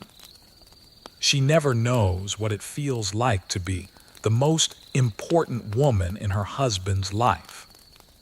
She spends her marriage as a supporting character in someone else's story. Then there's Marie Leskzinska, wife of Louis XV and the Queen during Pompadour's reign. Marie's story is interesting because she actively withdraws from the sexual aspect of her marriage. Between 1727 and 1737, she gives Louis 10 children, 10 pregnancies in 10 years. And then she tells him no more. She's done. She's risked her life in childbirth 10 times. She's produced heirs and spares and backup spares. She's fulfilled her obligation, and now she wants to focus on prayer and religion. Louis respects this. He doesn't force himself on his wife. But he's a man in his 20s and 30s with normal sexual desires. So he takes mistresses. First the Duchess of Châteauroux, then Pompadour, then others. And Marie, who created this situation by withdrawing from the marriage bed, has to live with the consequences. But here's what's interesting about Marie. She doesn't seem to have been as tormented by this as Catherine de' Medici was. She's 8 years older than Louis, more religiously devout, and apparently content to focus on her children and her spiritual life. She maintains cordial relations with Pompadour, not friendship exactly, but a professional courtesy. When Pompadour becomes her lady-in-waiting in 1756, Marie accepts this bizarre arrangement without any recorded complaint. Is this dignity, resignation, or something else? It's hard to know. Marie leaves fewer personal writings than Catherine de' Medici, so we have less insight into her inner life. But the fact that she lives until 1768, surviving both Louis and Pompadour, and maintains her position as queen throughout, suggests she found some way to make peace with her situation. These three women, Catherine de' Medici, Catherine of Braganza, Marie Leschinska, all responded differently to similar situations. One waited for revenge. One adapted and found friendship where she could. One withdrew and focused on religion. But all three had to accept a fundamental reality. In the contest between queen and mistress, the mistress usually won the king's heart. Why? Why would kings consistently prefer their mistresses to their wives? Part of it is that element of choice we talked about earlier. Mistresses chose to be there. Wives were assigned. But there's something else, too. Queens came with obligations. Queens were public figures who had to maintain dignity, who were watched and judged constantly, who represented the monarchy itself. You couldn't be completely yourself with the queen, because she was always, on some level, performing her role. But with a mistress, you could relax. You could be human. You could admit your doubts and fears and desires without worrying about how it would look. The mistress saw you as a person, not just as a king. That intimacy, that permission to be flawed and human, was probably worth more than any political advantage. Still spare a thought for these queens. They didn't ask to be bargaining chips in political marriages. They didn't choose to be married to men who would publicly prefer other women. They were doing their best in situations that were largely beyond their control, maintaining their dignity in circumstances designed to strip them of it. And some of them, like Catherine de' Medici, eventually got their chance to exercise power. When Henry died, Catherine became regent for her sons and ruled France for decades, arguably more effectively than Henry ever had. The suffering queen became the powerful dowager. But even that victory was bittersweet. She had power finally, but only because the people she'd loved or tried to love were gone. But here's something we haven't talked about yet. Something that complicates this whole story even further. The children. Because these arrangements didn't just affect the kings and queens and mistresses. They produced a generation of royal bastards. Children born outside of marriage, acknowledged by their fathers, raised in palaces but denied the crown. Their lives tell yet another dimension of this complex story. There's a particular kind of cruelty in being born almost royal. You grow up in palaces. You're surrounded by luxury. Your father is the king. Everyone knows it, acknowledges it. But that one word, illegitimate, means you can never inherit the throne. You're close enough to power to taste it, but forever barred from actually holding it. And your entire existence is a walking reminder of your father's infidelity, your mother's scandal, and the messy reality that monarchs are just humans with human desires. Charles II of England holds a distinction that no other English monarch can claim. He had more acknowledged illegitimate children than any king before or since. At least 12, possibly more. And here's what's remarkable. He didn't hide them. He embraced them. He gave them titles, money, positions, love. He created an entire parallel aristocracy of his bastard children, and they became some of the most important people in England. Let's start with James Scott, Duke of Monmouth, because his story is both triumphant and tragic. James was born in 1649 in Rotterdam, during Charles's exile. His mother was Lucy Walter, a Welsh woman who followed Charles during his years wandering Europe before the Restoration.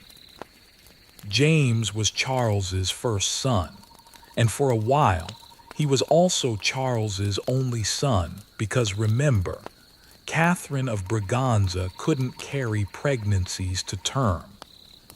This created a situation that was politically explosive. Here was a healthy, handsome Protestant son of the king. He just happened to be illegitimate.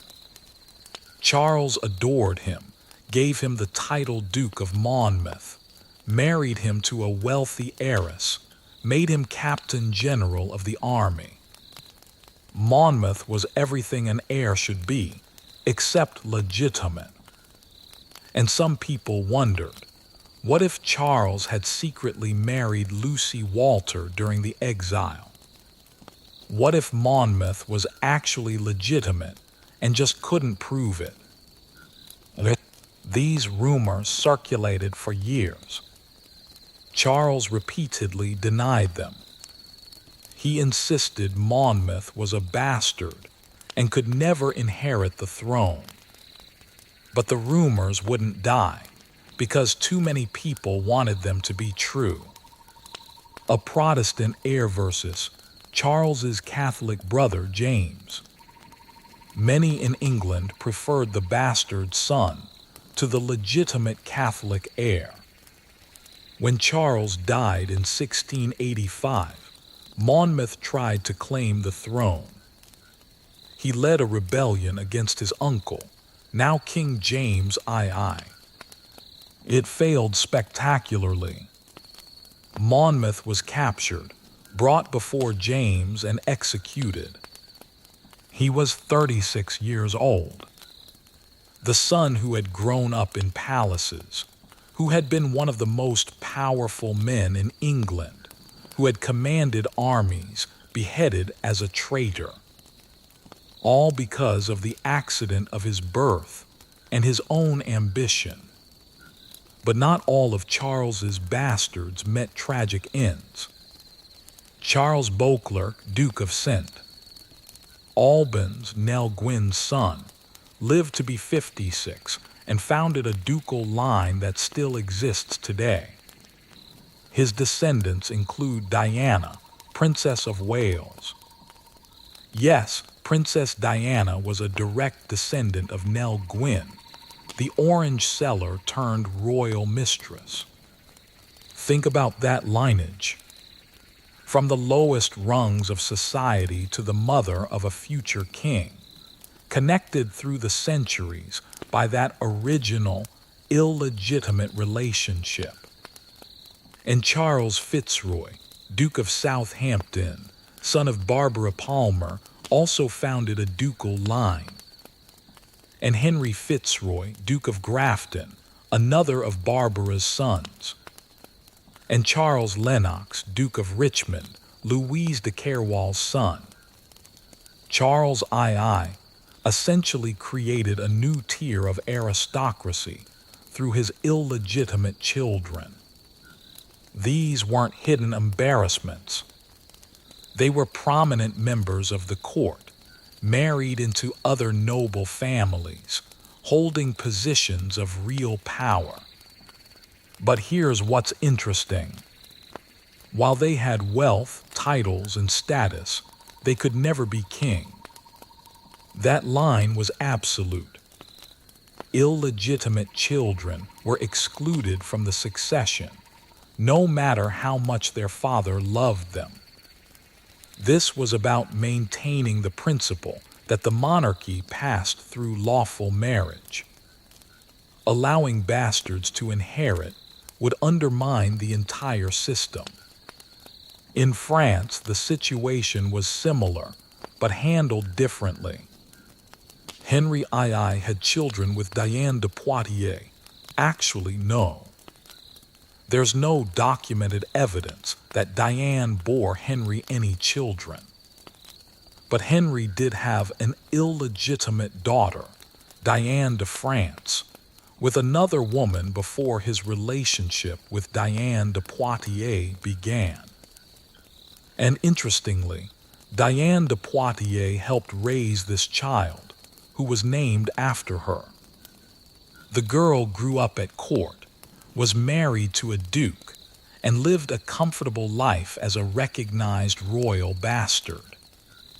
The illegitimate children of Louis XV, and there were several from his various affairs, were typically legitimized, given titles, and married into the nobility.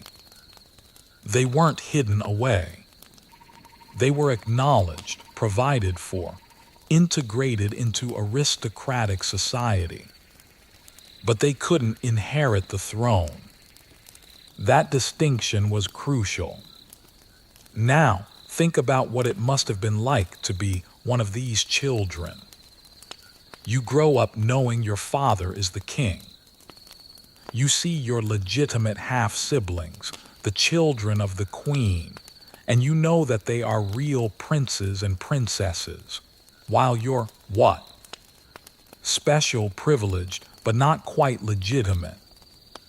You have your father's name, his affection, his support, but there's always that barrier, that invisible line you can't cross. Some handled it well. Charles Beauclerc, Duke of St. Alban, seemed content with his position.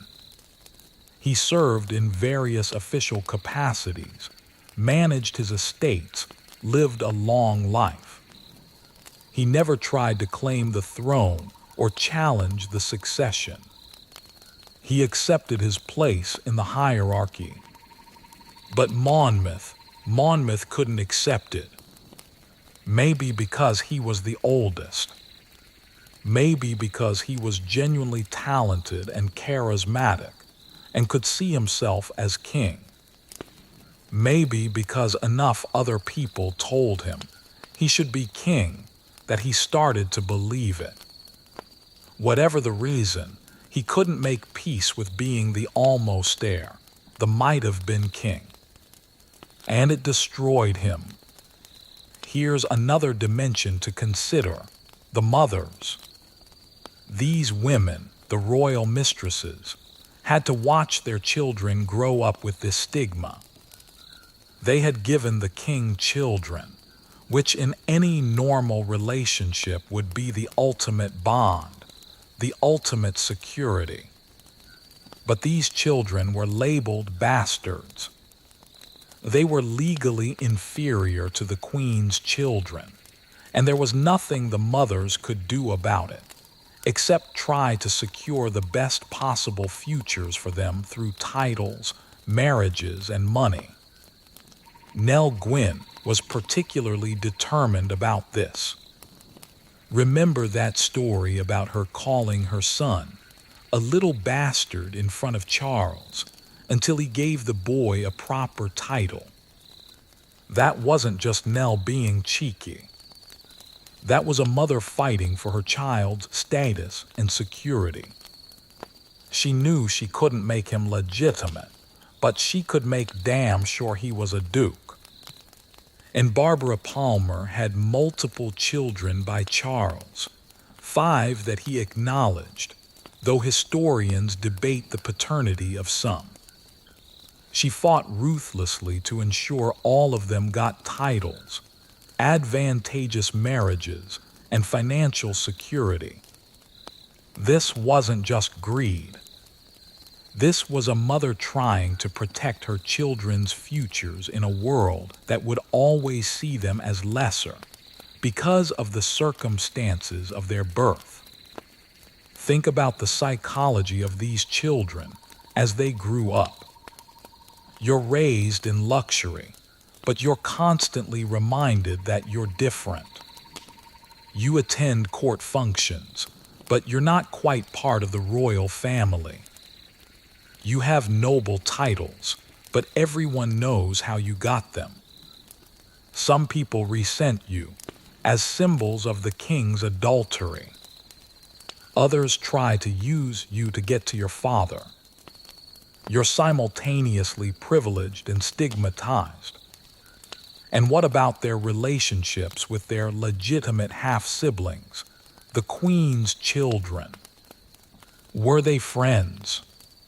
Rivals? Did they play together as children? Did they resent each other? The historical record is mostly silent on these questions, but just imagine the dynamics. If you're a legitimate prince, how do you feel about your illegitimate half-brothers who have your father's love, but not your claim to the throne? If you're an illegitimate duke, how do you feel about your legitimate half-brother who's going to be king someday simply because his mother was the right woman? Here's a fascinating detail. When Charles II died, several of his bastard sons attended his deathbed. They were there with his wife, Catherine, mourning their father, the king. This wasn't hidden away. This was public acknowledgement of their relationship to him. Charles had normalized these illegitimate children to such an extent that no one thought it was strange they'd be at the dying king's bedside. But the price of this normalization was political instability. Because as long as there were vigorous, Protestant, adult bastards around, there would be people who preferred them to the legitimate Catholic heir. Monmouth's rebellion wasn't just one man's ambition. It was the logical conclusion of a system that created powerful, illegitimate royal children, and then forbade them from inheriting. After the disaster of Monmouth's rebellion, future English monarchs were more careful. George III, they all had illegitimate children, but they weren't elevated to the same prominence that Charles II's bastards had enjoyed. The lesson was learned. Don't create royal bastards so powerful that they think they could be king. But in the immediate aftermath, in the families of those dukes and earls that Charles created, the legacy continued. These families intermarried with other aristocratic families. Their descendants became some of the most important people in British society. The blood of royal mistresses, Nell Gwynn, Barbara Palmer, Louise de Kerwal, flows through the veins of numerous modern aristocratic families. And here's something that might surprise you. This legacy continues today. The current Duke of St.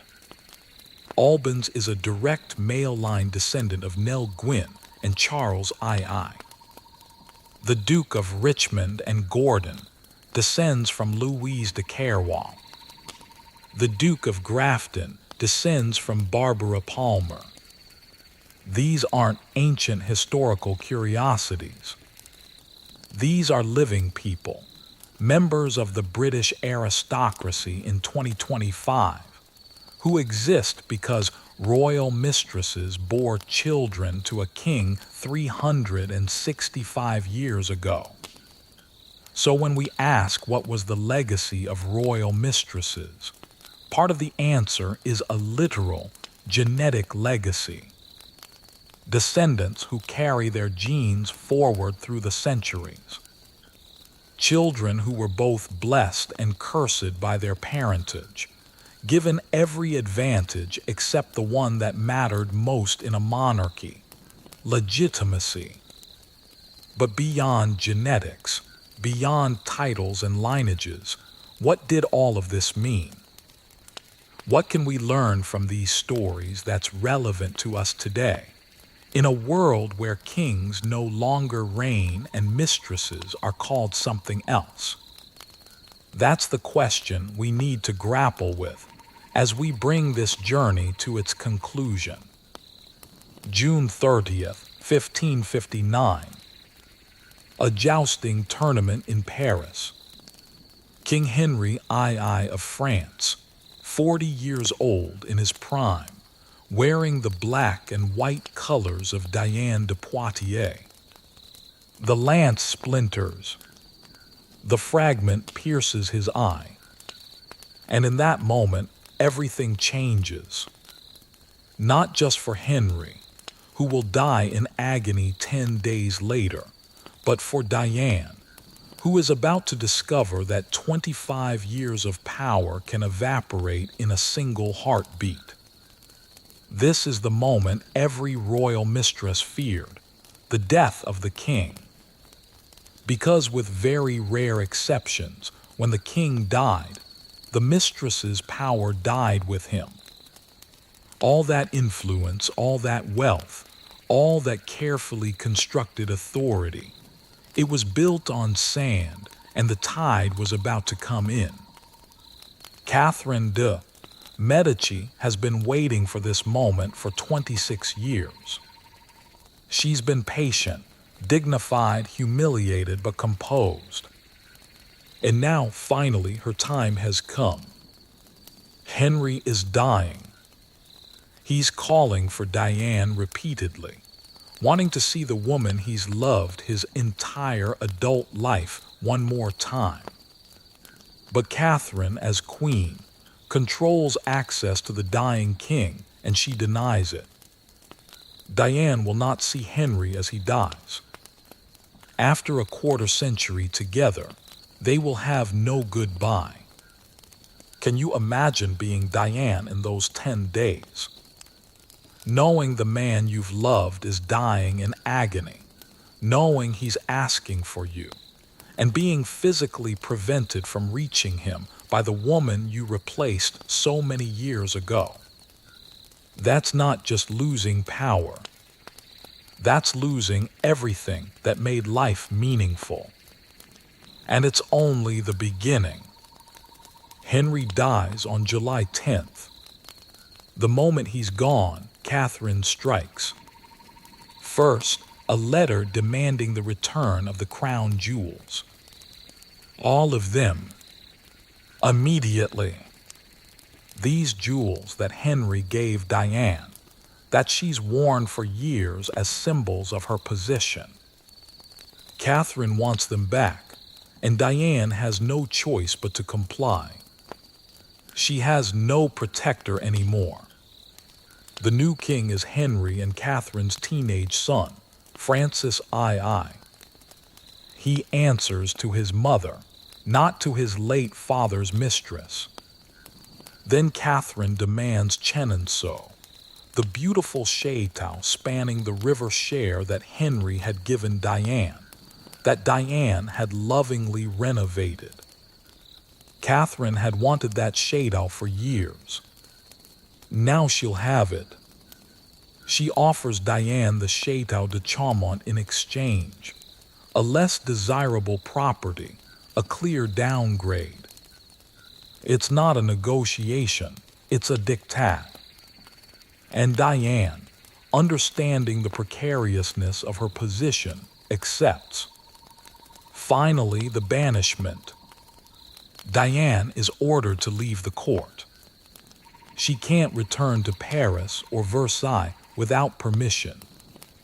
The woman who had walked through Versailles like a queen, who had received foreign ambassadors, who had influenced policy for a quarter century, exiled to her estates. She is allowed to keep enough wealth to live comfortably. Catherine isn't completely vindictive, but everything that symbolized power is stripped away, erased. Diane lived 6 more years at the Chateau d'Annet, dying in 1566 at the age of 66.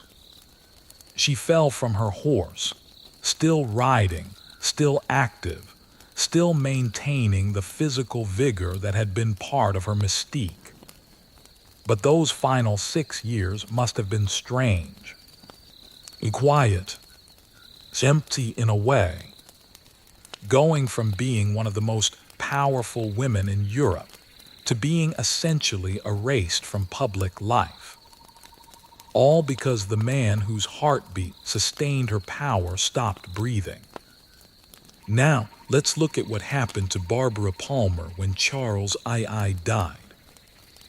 Barbara's situation was different from Diane's because by 1685, she had already lost most of her influence. Charles had moved on to other mistresses. Barbara was still around court, still had her titles and wealth, but she was no longer the power broker she had been in the 1660s. Still, Charles's death marked a definite end to whatever influence she had left. Charles's brother, James II, didn't hate Barbara the way Catherine de' Medici hated Diane. But he didn't owe her anything either. She had been Charles's mistress, not his, and James was trying to navigate his own complicated reign as a Catholic king in a Protestant country. He didn't have the time or the inclination to maintain the support structure Charles had built around his former mistresses. Barbara lived another 24 years after Charles died, dying in 1709. But those years were marked by lawsuits, debts, scandals. She had been so wealthy during her peak years. How did she end up in financial trouble?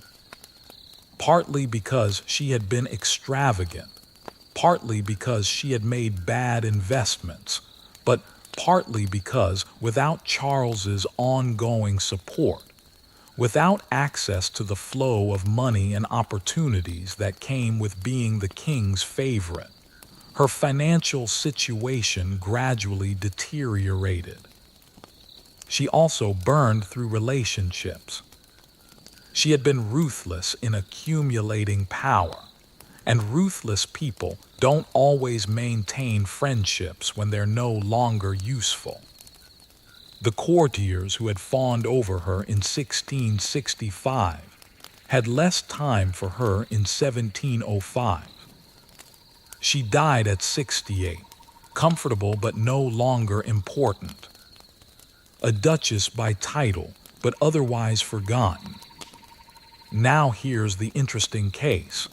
Louise de Kerwal, the Duchess of Portsmouth. Unlike Barbara, Louise managed her transition relatively well.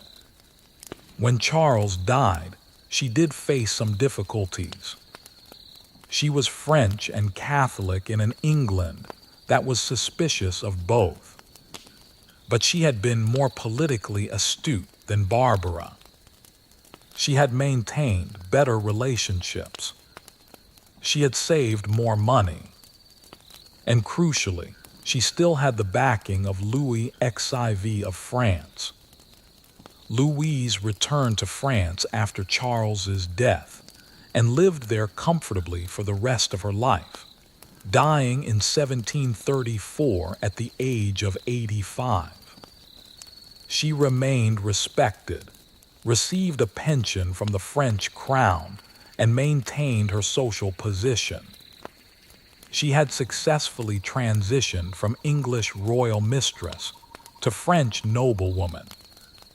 She's one of the rare examples of a mistress who not only survived her royal lover's death, but thrived afterward. And then there's the most exceptional case, Madame de Pompadour, who is the only major mistress we've discussed who died before her king. She died in 1764, and Louis XV survived her by 10 years.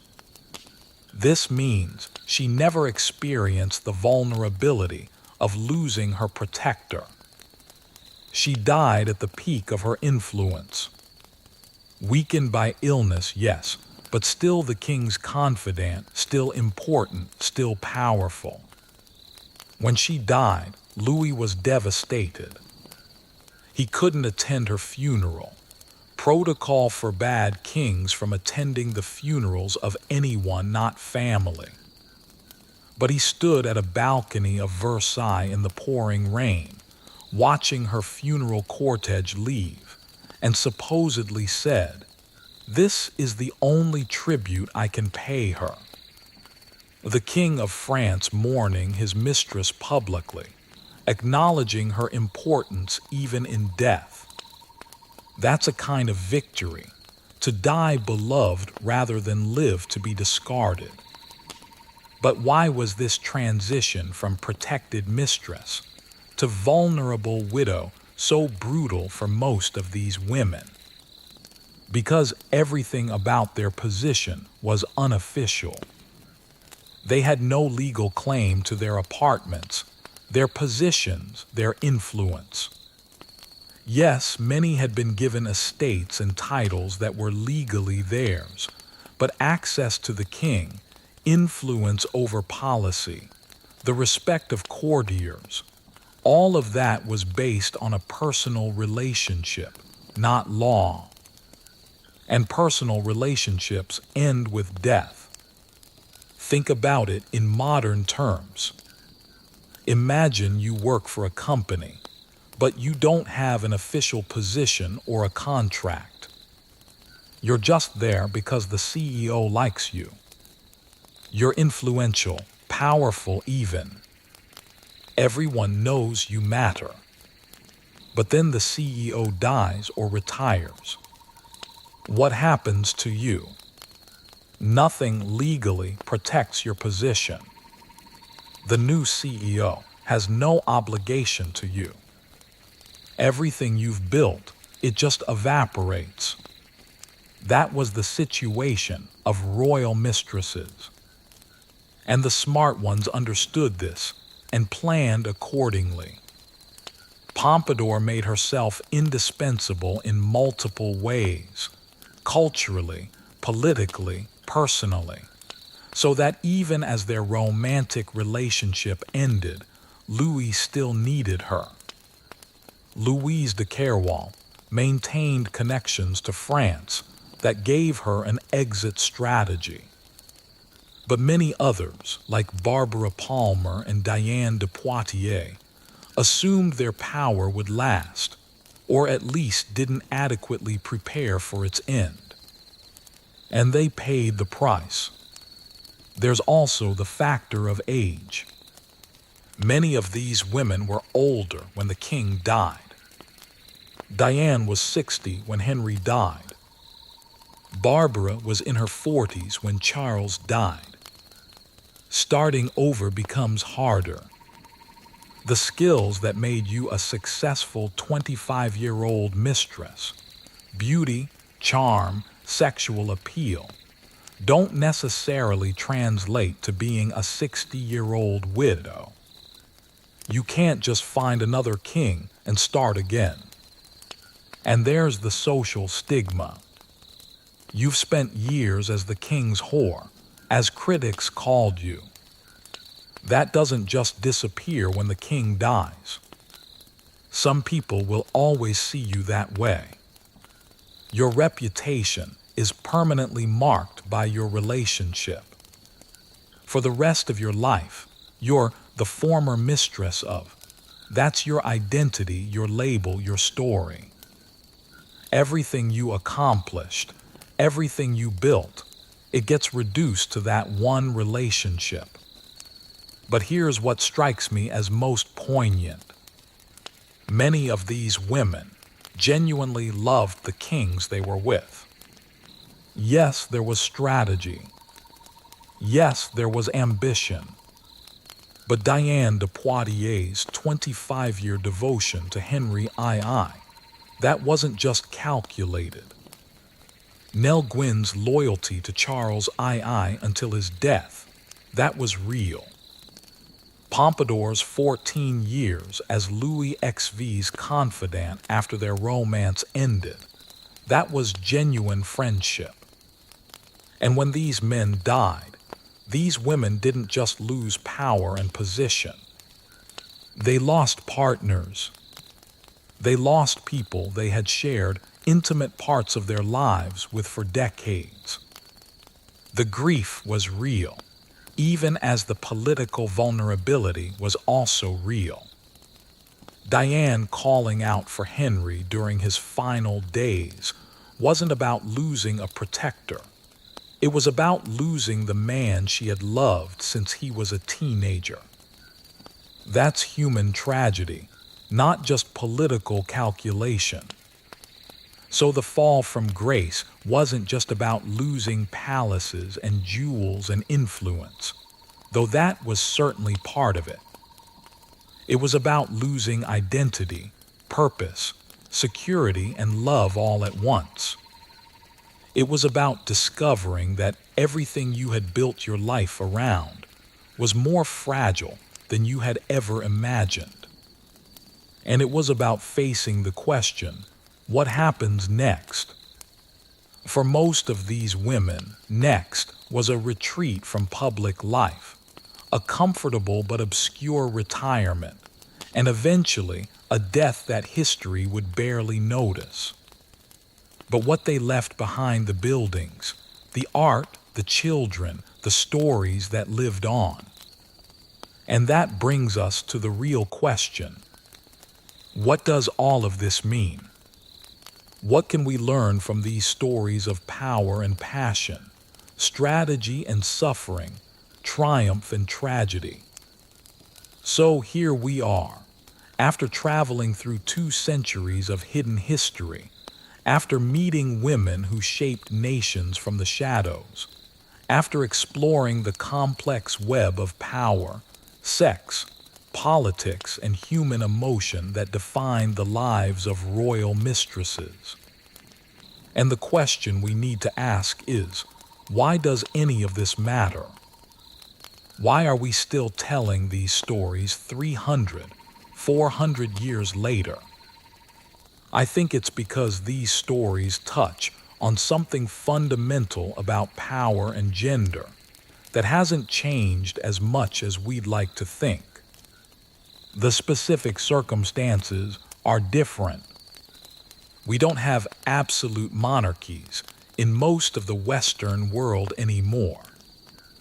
And women have legal rights and opportunities our historical subjects couldn't have even dreamed of. But the underlying dynamics, those are still with us. Think about how we talk about powerful women today. How often do we see a woman's influence questioned or diminished by focusing on her relationships with powerful men? She only got that position because she's dating the CEO. And she's just there because the boss likes her. We've created a society where women can theoretically have power in their own right, but we still often explain their power through their connections to men. That was the reality these royal mistresses lived with. But they turned it into a strategy. They couldn't hold power directly, so they learned to wield influence indirectly. They couldn't command armies, so they influenced who commanded them. They couldn't write laws, so they shaped the thinking of the men who did. They operated in the gaps of the formal power structure, and they became extraordinarily good at it. Now, from a modern feminist perspective, is this empowering or oppressive? That's not a simple question. On one hand, these women were exercising agency within a system that denied them direct power. They were using every tool available to them to shape their world. Diane de Poitiers, Madame de Pompadour, even Nell Gwyn, they weren't passive victims. They were active participants in the power dynamics, making strategic choices, building influence, affecting history. On the other hand, the fact that they had to operate through men, that their power depended entirely on personal relationships, that they were always vulnerable to being discarded, that is deeply problematic. And the system that made this necessary was built on the subordination of women, on the idea that women couldn't hold power directly. So even as we admire their cleverness and their strategy, we have to acknowledge the oppressive context that made such strategies necessary. But here's what I find most interesting. These women succeeded not by being what society wanted them to be, demure, passive, purely decorative, but by developing skills that would make anyone successful in any era. Reading people, building networks, strategic thinking, adaptability, political acumen, emotional intelligence, the ability to see opportunities and seize them. These are not gendered skills. They are human skills. And the mistresses who succeeded had them in abundance. Think about Pompadour's transition from romantic mistress to platonic confidant. That required incredible emotional intelligence and strategic pivoting. She recognized that her value to Louis XV extended beyond physical attraction, and she successfully repositioned herself. How many people today, in business or politics or any field, successfully reinvent themselves when circumstances change? That's the same skill, just in a different context. Or think about Diane de Poitiers' long game. Her understanding that providing emotional support and practical advice to a traumatized young man would create a bond that lasted for decades.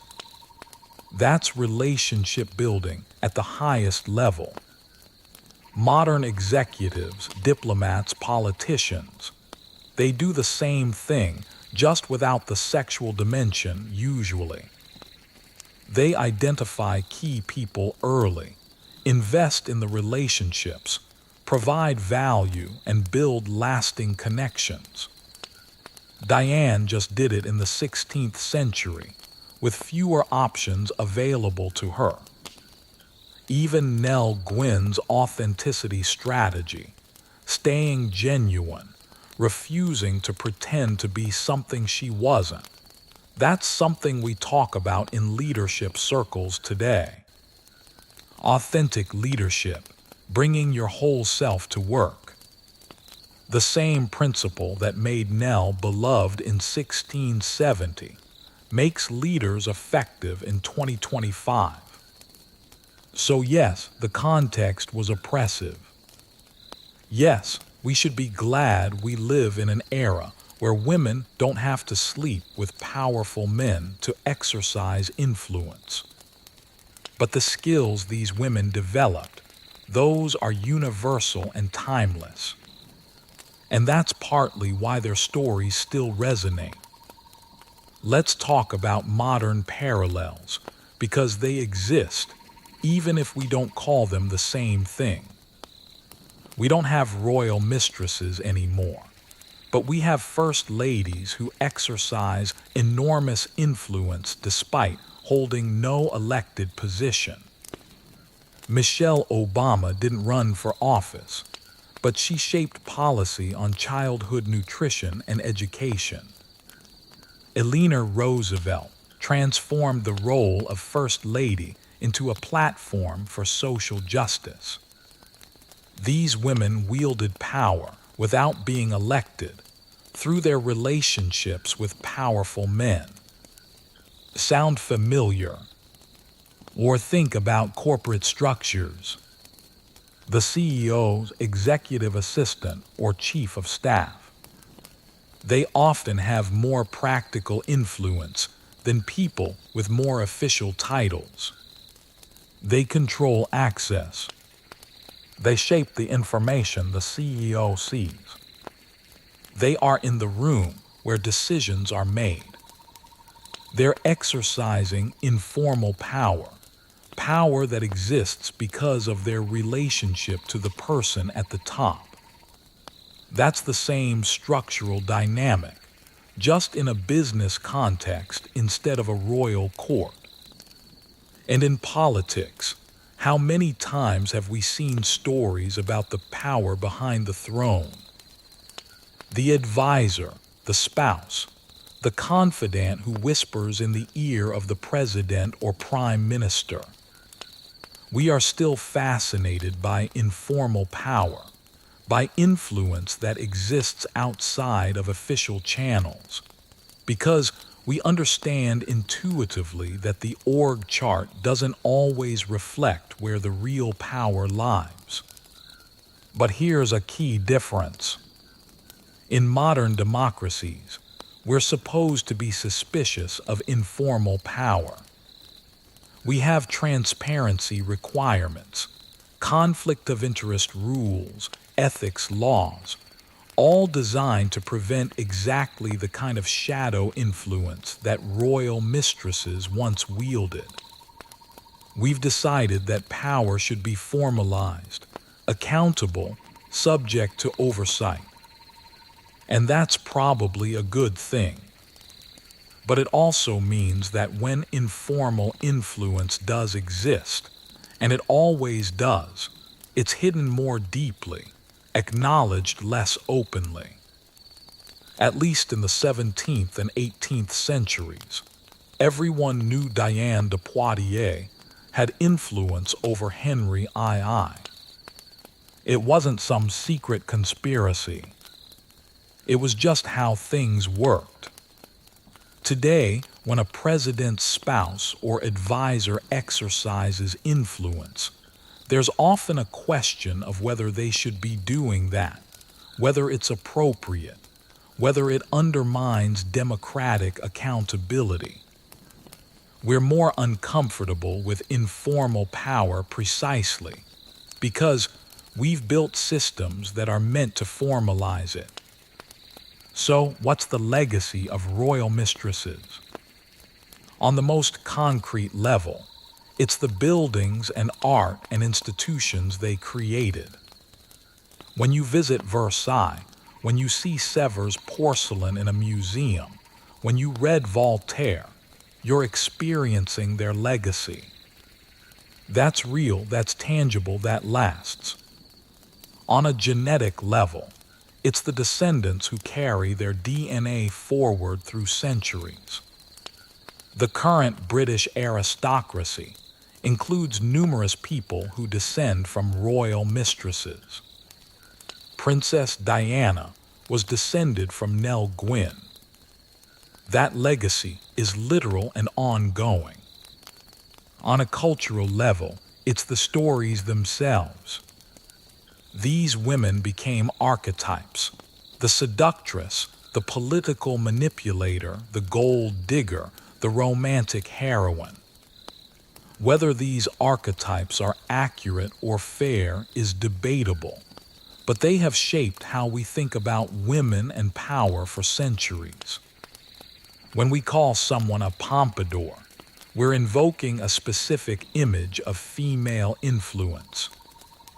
When we describe someone as living like Nell Gwyn, we mean something specific about authenticity and earthiness. These women became cultural touchstones. But on a deeper level, the legacy is about showing that power is more complex than we often acknowledge. That official titles don't always reflect real influence. That being excluded from formal power structures doesn't mean having no power. It just means exercising power differently. That marginalized people often develop sophisticated strategies for navigating systems designed to exclude them. And that these strategies, while born of oppression, demonstrate remarkable human ingenuity and resilience. These women lived in a time when they couldn't vote, couldn't own property independently, couldn't hold office, couldn't do most of the things we consider basic rights today. And yet, some of them shaped history as much as the kings they slept with. They found ways to matter, to influence, to build, to create, working within and around the limitations placed on them. Is that a model for modern women? No. We shouldn't have to exercise power through relationships with men. We should and can hold power directly. But is it a reminder that people find ways to exercise agency, even in oppressive systems? That restrictions don't always mean powerlessness. That influence can be cultivated even when authority is denied. Yes, absolutely. And here's perhaps the most important legacy. These women complicate easy narratives about history. They force us to acknowledge that the story of power isn't just about kings and battles and treaties. It's also about relationships, emotion, sexuality, and the private moments that shaped public decisions. It's about women who weren't supposed to matter but somehow did. It's about the gap between how power was supposed to work and how it actually worked. History tried to erase many of these women. When historians wrote about Henry II, they mentioned Diane de Poitiers as a footnote, if at all. When they wrote about Louis XV, they focused on his political failures, not Pompadour's cultural contributions. These women were deemed scandalous, unimportant, distractions from the real history of kings and wars. But they weren't distractions. They were central. And the fact that we're still telling their stories, still fascinated by their lives, still trying to understand how they navigated their impossible situations, that suggests we recognize on some level that they matter. That their strategies and struggles and successes and failures have something to teach us about power, gender, and human nature. So, as we close this long journey through royal bedchambers and palace intrigues, as we step back from these stories of love and ambition and power and revenge, what do we take with us? Maybe it's an appreciation for complexity, that these women were neither pure victims nor pure villains, but humans navigating difficult circumstances with the tools that were available to them. Maybe it's an understanding that power has always been more fluid and informal than organizational charts suggest. Maybe it's a recognition that women have always found ways to influence their worlds, even when they were officially powerless. Maybe it's just a good story, well told, about fascinating people living extraordinary lives. But I think the real takeaway is this. Behind every great king, there often was a woman whispering in his ear. Sometimes she whispered wisdom. Sometimes she whispered self-interest. Usually she whispered both. And those whispers, dismissed by contemporary historians as scandal, ignored by later historians as irrelevant, those whispers shaped the course of nations. Those whispers echo through the centuries. Those whispers remind us that history is made not just in throne rooms and on battlefields, but in private chambers where power and intimacy intertwine in ways that defy easy categorization. The kings are dead. The palaces remain, but as museums now. The system that made royal mistresses possible has crumbled, but the stories persist. And they persist because they're not really about kings and mistresses at all. They're about power and vulnerability, strategy and emotion, ambition and love. Themes that are as relevant now as they were 400 years ago. The setting changes. The fundamental human dynamics, those remain constant. And maybe that's the point. We tell these stories not because we want to return to that world. We don't. We tell them because they illuminate something true about the world we live in now. About how power really works. About how people navigate systems designed to exclude them.